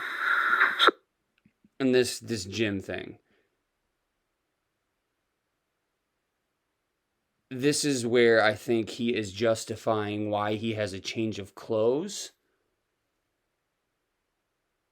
in contrast to what he appears to be wearing on the CCTV. This is what I think he's doing, and this was thought of ahead of time. And again, even this, if this was his plan, he goes to the gym and whatever on Fridays, right? He wouldn't feel the need to make that a point here. It's there to ground the stake for a discrepancy in why he looks this way a few hours before and why he has these clothes on, right? So I quickly got my gym stuff on because I just thought basically I'm going to go out, find her, come home, do a bit of work. Carry on. Yeah. Lunch. See here. Go find her, come back, do a bit of work, go to the gym. Why wouldn't you wait to change into your gym clothes after you went and found her and came back, did a little bit of work, then left to the gym? See, it don't make sense, right? If he was really concerned and panicked at that time, he wouldn't go, oh, I'm going to put some gym clothes on, then I'm going to go find her, come back, work a little bit, then I'll go to the gym. No, he's suggesting the gym clothes because he was wearing something different when he went down to the bench and when he came back and saw the police than what he was wearing earlier on in the day, right? And I believe the timings were manipulated. I go to the gym. We're going to leave, and then the phone rang, and it was... See, and this is convenient too.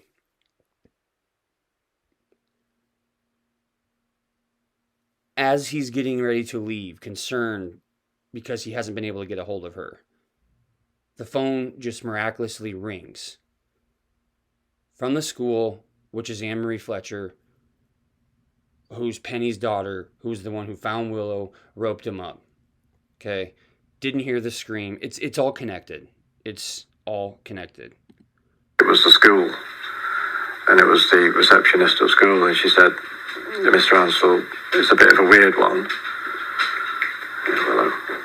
So it's a bit of a weird one, but we found Willow and Nikki's phone on the bench and the harness halfway down the embankment on the floor. So, you're already worried at this point. Yeah, because I'm just about to leave. So I've got my gym stuff on. I'm about to leave thinking I'm going to... See, why is he saying his gym stuff on again? Do it when you get back and do a little bit of work, dude. Because if something's not okay with Nicola, you wouldn't be going to the damn gym that day, right? But no, you're continuing to say that because you know you need to justify when she's not there, when you come back while you're wearing something different. See her, pass her, get there and find her. Then I get that call. And in an instant, it's like your whole... Of course. Because I knew straight away that it wasn't normal. You know what I mean? Like, because I said, well, where is she? And I'm like, they can't find her. Like, in my opinion, 10:30, 10:30, it would have been more normal and natural for him to just go upstairs, start working, and then wait for the call from the school before he panics. Remember, when he made the first 3 calls, he panicked. But everything's going to be okay, so I'm going to put my gym shorts on, find her, come back, work a little bit, then I'm going to go to the gym. Like, it doesn't make sense. It doesn't make sense. So I also know that she would never in a million years leave Willow. Like, Willow is like our 3rd child. So I know, like, she'd never... Like, the fact that Willow's just in the field on her own, off the... Exactly. So why are you so concerned with putting your damn gym clothes on because you're going to go there when everything's okay? If you knew how unnormal it was, changing into your gym clothes wouldn't be on your mind. That's just your excuse to explain why you're looking different than what you did. Idiot. Obviously, extremely concerning. So, obviously, I'm just in a mad panic then, because I got hit by that weird... It's like your world just drops out because something's weird has happened. So I got in the car, drove down there. Mad panic because something weird has happened.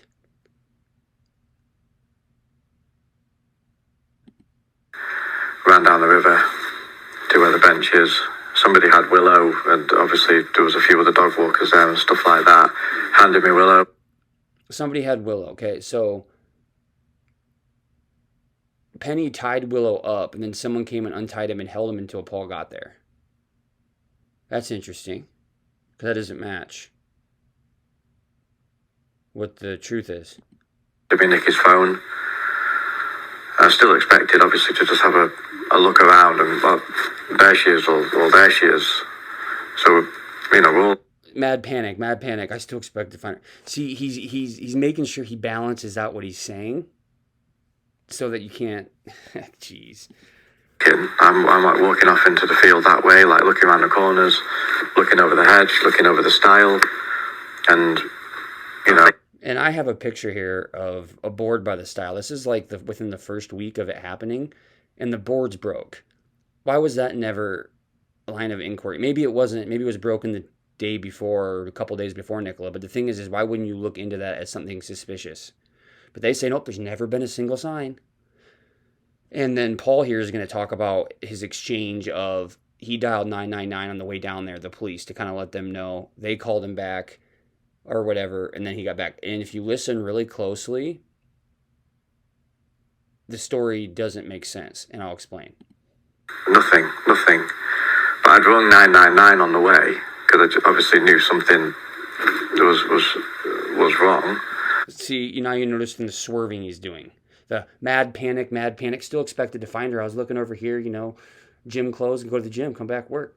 And then you see him go, I was really concerned, so I dialed 999. You see him keep weaving back and forth, right?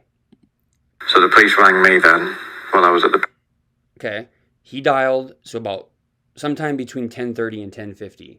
He dialed 999 on his way down to the bench. He starts to look. He's saying the police rang him while he's at the bench. Okay, he just said that. She said, look, you've got to get home because the police are going to be coming to your house. We need somebody at your house. Which, this is another thing.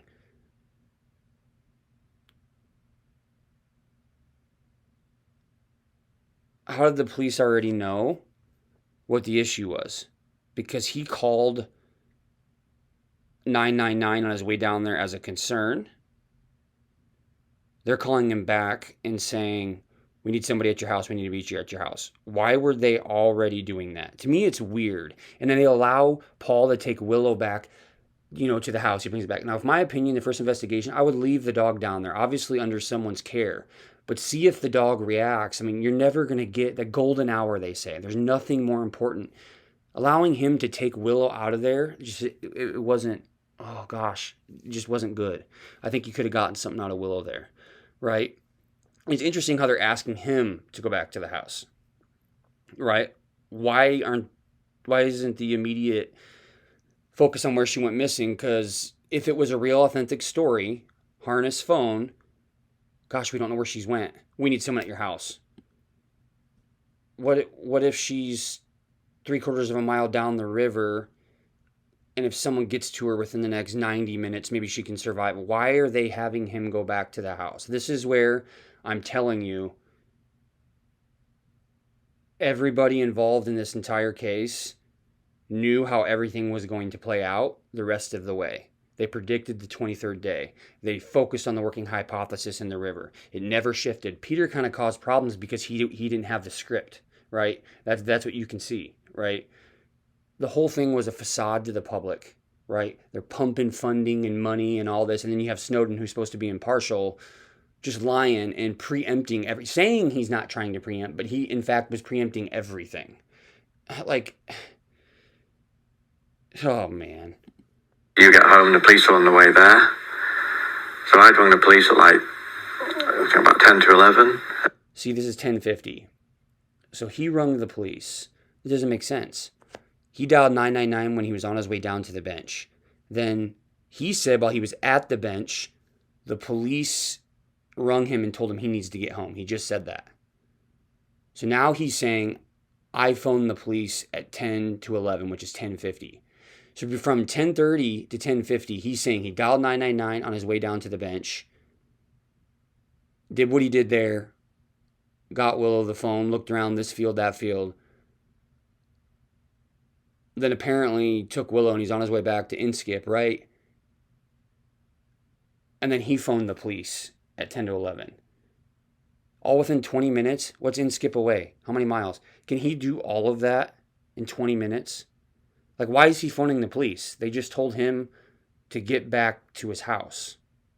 Why is he phoning the police again? See, it doesn't make sense. They were there, like they got there 25 past. So they were there, really, really quick. So I then, I'd gone home then, taken Willow back. Police officer. See there. They phoned him at the bench and told him they wanted him to come back home. So then you would think at that point, he would be on his way back home, right? But then he says, I phoned the police at 10:50. They were there at 11:25 a.m. I then took Willow and went home. Why did you stay at the bench after they asked you to return home and then you called them? They were there at 11:25. You went home with Willow. It doesn't make sense. To the house. And, although I was obviously extremely worried and concerned, I still expected at any second to just go, we found her, But see, I know you're probably getting annoyed, but he did it again. He's doing this swerve, cover this side, cover that side, balance. Found her here or whatever. And that, that never happened. Like, that was just the day then just spiraled. And I think that's an important point to make, because there might be some people watching this thinking, why are you doing this? Why are you talking to us? And the reason you're doing that, I don't want to put words in your mouth, is because you feel that somebody out there knows something. And I think at this moment, this is where it's all. I love Dan Walker's questioning in this interview. Once you watch it so many times, you realize how good his questioning was. He did a fantastic job, which is why I believe he was hit while riding his bike shortly after that. That's not a coincidence, everybody. Paul thought it was kind of normal routine. He's going to play this victim, he's going to do this. But think about this. She's been missing for 2 weeks, and he's sitting in this, Dateline 2020 type of interview. I don't think a spouse would be sitting down to do this after 2 weeks. It doesn't make sense, right? And when Dan Walker asks that question, he kind of gets smacked right with that realization. But then he kind of leads him and sells him you're wanting to do this because you think somebody might know something. And look how he just yeah, watch. appeal that you're trying to make. Yeah, definitely. And I'm just pleading with them. Just please, anything. No matter. He's not even coming up with his own answer. Dan Walker led him with the question, and now he's overemphasizing, yes, please, somebody out there, somebody. See? Like, I hope you understand what I'm saying. How tiny. Just please, just come forward with it, please. Because that could be the key to finding her. Media at the moment. I don't know whether you've read the stories, the accusations, all the theories that are out there. Does that upset you? Before he answers this, remember in the identification presser, he says, someday our girls are going to have to stop all the speculation. It's very hurtful to the family, right? Listens to how he responds to this accusation, these accusations here. Or are you happy that people are talking about and trying to find a solution? It would be upsetting, of course, if I let myself read it all. Don't get me wrong, I have seen some stuff. Most people have been amazing. Yeah. You're always going to get that 2% of people that, for whatever reason, say and do not very nice things. But I don't. See, that's the idea too. Is you can manipulate the masses, but you can't. There's always those uncontrolled variables, like communities like this channel, right? But he's not concerned about that. Neither is the Lancashire police. They can have all these complaints and whatnot, but it just doesn't have enough swell to it to really make a difference. Any energy to that? Like my energy is just finding Nikki. I read one that said the police need to look at the partner, and I'm sort of like, well, yeah, that's the first thing that they do. Like, of course it is. Yeah. Like I knew that would happen. See, he knew that would happen.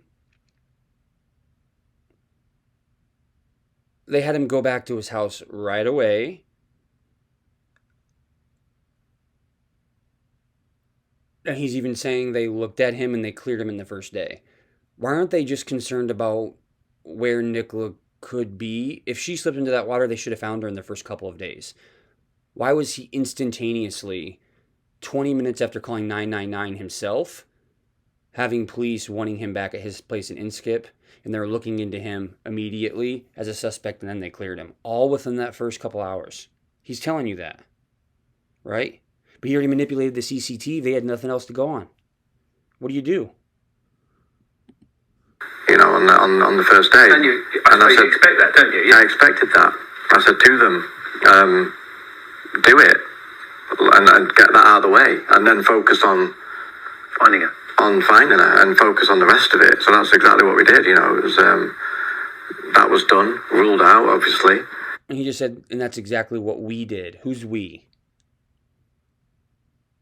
We're talking about you as a suspect. That's exactly what we did. You working with the police made sure that you weren't involved. Just like Becky said, talk to Paul, and then that was the basis for her entire story. And then move on. So, whatever, people want to say, and, if that's what they want to think, that's their business. It's not mine. We were talking earlier, and you were saying that one of the plans you had was to get married during the pandemic. See, Dan Walker just said we were talking earlier, and one of the plans you had was to get married. See, this wasn't a plan. I don't think Paul knew this was going to come out in a national or a world publicized interview. But that just gives you an insight into how Paul talks about situations behind the scenes with people. He's fake. That's why he's probably got Faulding too, hoodwinked, right? But listen how he responds. He's so distanced from it. But you, sort of, like many people, you had to abandon those plans. Is that something that you think, when she's back? He is pissed that he asked that question. This is what we're doing. Because Luis is probably like, you said that to him? You know what I'm saying? Like, obviously she got her way, right? But still, it's like, oh, dude, why'd you say that? Yeah. I'm, too laid back sometimes for my own good. But also my attitude is, we'll get around to it. It'll be fine. And so we have obviously spoken about, marriage many times before, and then we have the children. When your children are, obviously, little, it's, all time consuming. And then as they were growing up, we always said when they're a bit older, be a nice time to do it, and they can be a part of it. They can, be the bridesmaids and everything. He's a dipshit. He's trying to act like this is conversations and something real that they said. When they get a bit older, they can be bridesmaids. Why can't they be flower girls? I mean, isn't that, like, picture perfect? Like, bridesmaids aren't usually your daughters. Like, the dude trying to act like they talked about marriage, and he didn't even understand it. Didn't understand, like, the normal, like, marriage. Now, I'm not saying that you don't have your daughters as bridesmaids. I was my sister's man of honor. So I'm the first person to understand there's unique ways, okay? And I respect that. But it's just funny the way he says that. We're just going to wait till they get a bit older, till they can be bridesmaids. As if, we agreed to wait on marriage. And like, the thing is like, wouldn't it be adorable as hell to have them as flower girls too? Well, it doesn't make sense. That was always the plan. And so, it's just now. That was always the plan. And now it's just now. Come on. Is that normal? He knows she's not alive right now. Well, and now it's just now. Meaning that's not going to happen and it never will. It was never going to. It's something that we would have obviously, spoken about it and moved forward with again, but... See, past tense. Past tense, he's already saying that, closing the possibility of it out there, which shows his outlook as to not believing she's going to be alive. And look down. He's calculated as hell. And still will. There is a chance, isn't it? Not still get married. Still will discuss if she comes back. But remember, now's now. So the reporter just attempted to ask Becky if she thought that the delay in her being assigned to the case on Monday, when Nicola went missing on a Friday, had any issue with why she wasn't found, right? And this is how he answers, and I think it's revealing. I am satisfied that, as Becky has described, following the initial report of Nicola as being missing to Lancashire Police, immediately she was graded as high risk. That in itself is a significant level of risk. Immediately she was graded high risk because of what Paul and Louise set up. That was the whole stage, right? And they unfortunately just bought it, right? Bring with it a focused attention and significant resources. So I'm satisfied that given there was no evidence of any crime having occurred at that first point of the report. Okay. Given that there was no evidence of a crime that occurred at the first time of the report. Now listen subtly to it deviate, right? He doesn't say it directly, but listen. Yes, it was handled appropriately, but as the days began to progress, as would be normal with any high-risk missing person investigation. As the days continue to digress, this is when you add a senior investigating officer, right? Who hadn't turned up, hadn't been found by Monday. We began to layer in the expertise of... Senior investigating officer with all the senior investigating officer with all the appropriate skill sets, right? Investigation infrastructure that comes with that. As days progressed, we looked out for the necessary expertise, layering in the necessary expertise in selecting an SIO officer with the appropriate investigation structure. Becky, SIO, just to clarify, this is her investigation structure.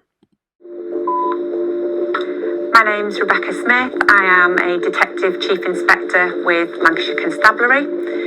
Currently, I have responsibility for the Force Serious Crime Team responsible for serious and organised crime, and also the online child abuse investigation team. So I've worked in the police now for 26 years, and I've been a detective for the last 20 years. I've worked in a variety of departments, such as rapes, serious offences, burglaries and robberies. I've also worked on the Force Major Investigation team, where you investigate homicides. So she's done this in the past, right? But my passion really is for the area that I am in at the moment, which is covert policing. This is a specialist area which enables you to gain knowledge and experience of some really high-end tactics that aren't visible to the eye, that the public wouldn't see. It all happens in secret, if you will. And we get some really good opportunities to go on training courses and get See, was this all a training course? Right? Did she pass away? There was an accident, whatever, at the house. They believed it was an accident, ruled at that, but decided to take this opportunity to do a training exercise. That you wouldn't ordinarily get. It's a real challenge to gather evidence in relation to these serious offences, and there's no better satisfaction of investigating those really high-end criminals that can be perceived to escape justice. And by putting together, the teams working all sorts of different tactics, you do get some real good satisfaction from the significant sentences that these type of criminals that are operating at the absolute high end of our society eventually get when they are taken to justice and sentenced at court. Now, in my honest opinion, everything after January 27th was predetermined, right? Or it was planned out, right? Just like the rest of it was by Paul, okay? Faulding didn't have the script. Lawson, Becky, was her expertise in investigative infrastructure used? Remember, Nicola was a high-risk misper with all these vulnerabilities. Becky even says it. It certainly does not fall under any one of her areas of expertise, not even in the early days, right? Is it organized crime? Remember, she did arrest into Rothwell and then Ansell 5-6 years ago in a drug bust. Is Paul and Jason doing some type of revenge type thing, right? That's what I'm saying, blackmail. That stuff gets pretty dangerous. Now, I think there's a major concern with Jason, even more so now. He has been so open and brazen with his involvement, but has such a strong sense of immunity behind him almost, it seems like. He's so open, right? Why? The dude said he reached in and spun her around to see her face in water under the hair. Stated he witnessed her coming down the middle of the river floating. Remember, 2 fish died, moon moving into Pisces. Dog Hudson died over to the hatchery, right? He found, or he didn't find, he helped find Michael Brooks on the 23rd day, which coincidentally is the same day Nicola was found. Police even predicted it, despite shifting their resources. Inquest did not address the weir, didn't explain the 23 days unfounded. Faulding confirmed all the sonar stuff, but remember, the police divers searched the reeds and the banks, right? Thoroughly. That was their job. Snowden, if they were so awesome at what they did, and she was in there the whole time, they predicted it, sir. Why didn't your police divers find her in the bank and reeds then? It's not Faulding's fault. She would have been there, right? Yeah, I know. They didn't because she wasn't in there. No reenactment at Inquest. Home office pathologist testifying to Fitbit technology, even suggesting how a particular heart rate could pick up because of water. No. That's a weak explanation, and it's not even his scope of practice. Mud on the forehead, enlarged lungs, fluid in the lungs, not filled with water, mind you, are not classic features of drowning. Sure, some of them may be common characteristics one might see or find, but they're indeed not top of the list classic features. They're not classic, right? Mud on the forehead definitely isn't. Dirt in the body, lungs. From where? Diatoms test. Like, where's the Where's the science? Now, in my honest opinion, if they were doing some covert behind-the-scenes investigation with Paul, meanwhile trying to present to the public and him, they were not. They did a miserable job. They gave up and just went with the accident. Or I guess you can say, oh, they're still looking. No. Because they wouldn't allow the inquest to get to where it did. And if there's anyone put in danger because of it, it's honestly their responsibility, truly. Now, without saying too much, I'm going to be humble and acknowledge something here real quick. Now, I'm not discounting anything. I'm not changing theories. I'm just sharing an objective thought that was very interesting. Okay, Emma. She was one of the only alleged witnesses of Nicola, right? Wouldn't her presence at the hearing be absolutely necessary? You would think so. No, I'm not buying it's because of safety from the outsiders and the media speculators. It don't make sense. Couldn't you get some security outfit to ensure the people that are a part of your process would be safe? I mean, come on. Is it in fact safety from Paul, his crew? I think Dan Walker was hit because of his questioning techniques, right? Putting Paul in an uncomfortable position. No, not by Paul. Remember, there's people that are a part of this that are distant, these factions, right? Jason lives over an hour away from St. Michael's, yet coincidentally found Nicola, okay? Was it Emma who called Faulding in? Did she call Faulding in to, if that's real, right? That's really all I want to say for now. But in the Truman Show, his ring, Jim Carrey, his ring, look how prominent it is a camera. He didn't realize it at first. However, after a while, he did. Removed it and then did what he did. Was Emma used in the police photos? Remember, just the police photos are the ones that I'm saying are Emma, the one walking out the door in the ring photo, okay?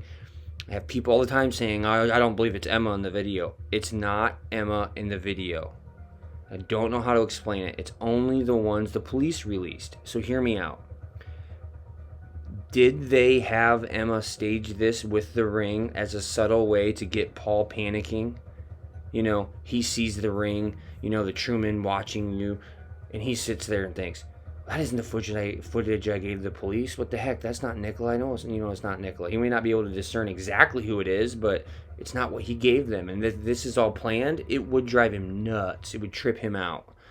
I mean, just look how me bringing the ring thing out did. It got him to put the CCTV out to Grizzly. Imagine how it would be if it wasn't the footage he gave him. It's not. It's what the police released. Maybe would this get him to call in more, ask more questions? You get it. So Emma went around him in the public from that point forward. Does she then intentionally wear it inside up, not making it too obvious and blatant for her protection that, oh yeah, ring, oh yep, you get what I'm saying? Because when she reveals it, out of all the interviews, out of the 2 hours worth, there's one fraction of a second to where she subtly fidgets and does it. I don't think it was on purpose. So I'm not saying she's sitting there doing it while she's flipping it, trying to get him. No, I don't think it's that. I think the ring's only intentional in the picture. And she maybe have been concealing it so that Paul didn't connect it that obviously, right? That easily. The only reason I did is because I saw that 1 second where she flipped it under, right? Had she not done that, the camera been a little bit higher up, I never would have connected it. She would have been fine, right?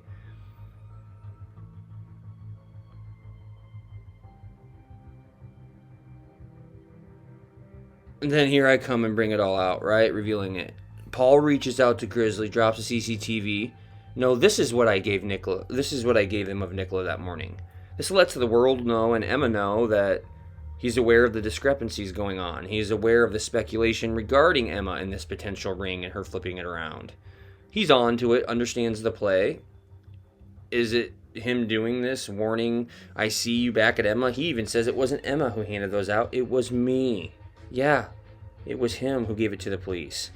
He's saying he knows that the police are putting out different photos that aren't from him. You see what I'm saying? Hence, she is not at inquest for her protection from Paul, his crew, like I said, like Dan Walker, some affiliate. Yikes. That would make sense. Why didn't she testify? She was all over the place in the beginning. If you really think about this Truman thing, and this is the basic of logic, and how would the police know about the Truman thing? The interview didn't happen until later, 2 weeks. Right. But maybe Paul said it sometime during that, oh man, I just feel like I'm in the Truman Show. You know, that's all it would take for them to look into it, right? Because if you think about this Truman thing, if that's true, there's no way in God's name Louise would ever be okay with Paul running over with her too, right? I mean, it's possible, but I just don't see it. There's no way. If she was okay with Nicola not being around, you get what I'm saying, right? So I'm not going to give this big apology because I'm speculating, but I'm being objective. I'm showing that I can be objective. And could I be wrong on that? I could be wrong on that. I feel freaking awful. And I take responsibility and do what I need to do to try to resurrect it as much as possible, even though I know I could never do it completely. But you would think the police would reach out to me or email me or you know what I mean? Like, come on. So I just don't think it's that either, right? But I had to share because it's interesting, okay? So just appreciate that I'm being open about it, all right? I understand this is people's lives, but I want the truth. And like I said, if you don't want freaking speculation, then don't be crooked or explain yourselves. Now, this is a key thing I want to point out. The gym clothes in Paul. What I was referring to, I didn't clarify earlier. Why would he have to change his gym clothes? Because the outfit that he had on likely had evidence on it because he just grabbed Nicola, right? Obviously, he'd have to change his clothes. Now, how you know, okay? Remember, Man in Black, right? Man in Black. And that's the thing. In the movie 23, in the very beginning, it's very prominent. There's a lady that's walking her dogs with a red coat. Maybe it's a coincidence. I don't think so. CCTV. You have the lady in the prom pushing it with the yellow. Then you have the lady in red. The lady in the prom is going to the towpath, and you have this lady in red sitting at the end of allotment lane. Okay, end of allotment lane is where the Man in Black was standing, and Five said he was strange. The towpath, the lady in the prom, Nicola walked down that damn place. What are the chances, if nothing was designed beforehand, that she wasn't picked up in that 10-minute window, but those two people were? The Man in Black also wasn't picked up. I mean, come on. The CCTV time gap window is intentionally flipped off by somebody and the school. There's Fletchers all over the place in this thing. You know what I'm saying? But further on the CCTV, remember back when everybody was speculating with the colors in Nicola's jacket? It looked too blue. It looked too, get what I'm saying? What if, I agree there is some type of color saturation manipulation going on. There definitely is, right? But what if that's because Paul doesn't want his outfit to look black? Because it kind of does, but he tweaked it enough to where it looks navy blue. People say Nicola's jacket is black, but it looks blue in the video. Yeah, Paul's the Man in Black, and he manipulated it so it looked like he was wearing darker navy blue. Nicola's jacket's black. In the photo, it looks blue. Don't look at Nicola. The key is Paul. The color's manipulated so it doesn't look like he's not wearing black. He was the Man in Black standing at the end of allotment lane who Trumaned himself to manipulate the damn cameras to run away off with Louise. This is the truth. Okay? I'm figuring this thing out. Right? That's the CCTV manipulation right there. He changes the clothes because there's evidence on it's relating to Nicola. He tries to punch this gym logic into why he's changing his clothes, and I've already discussed it. It doesn't make sense. There's no CCTV showing him leaving because he manipulated that, just like the Truman Show. The coloring on the CCTV has been manipulated not to do with Nicola, but to make it appear that he's not wearing black. Mind blown, right? Yeah. It's the coloration. All right. Now, before I leave you, I want to leave you with this little fun thing that I found. The spaghetti tree hoax. It's a 3-minute broadcast back in 1957. It was a April Fool's Day joke. It was reporting on a Swiss family harvesting spaghetti from a fictional spaghetti tree. Pasta itself was not an everyday food in 1950s Britain. It was considered to be an exotic delicacy, so that people wouldn't really be aware of how you grow it, the nature of it, okay? So when it aired on TV, literally hundreds of people phoned into the BBC and asked how to grow their own spaghetti tree. The BBC notably responded and suggested that they plant a sprig of spaghetti in a tin of tomato sauce and hope for the best. Oh man, I found that and I had to share it. It just shows how gullible people can be when a particular news source releases a piece of news, right? I know it has nothing to do with this case. It's just an example. I thought it was fun. I saw it was from your guys' neck of the woods, and I thought I would share, right? I'd never seen it before, but it just looks like the most ridiculous thing ever, right? Yes, I know this one's a long one. If you stuck around this far, go ahead and throw a spaghetti comment in the comments below. It'd be kind of funny. Let me know that you got it this far. Thanks for sticking with me. I can't even express how much effort goes into these episodes and how long it takes me. It's going to be, 2 hours and 45 minutes? It's taken me, 30 plus hours, and that's not a joke. Not a joke.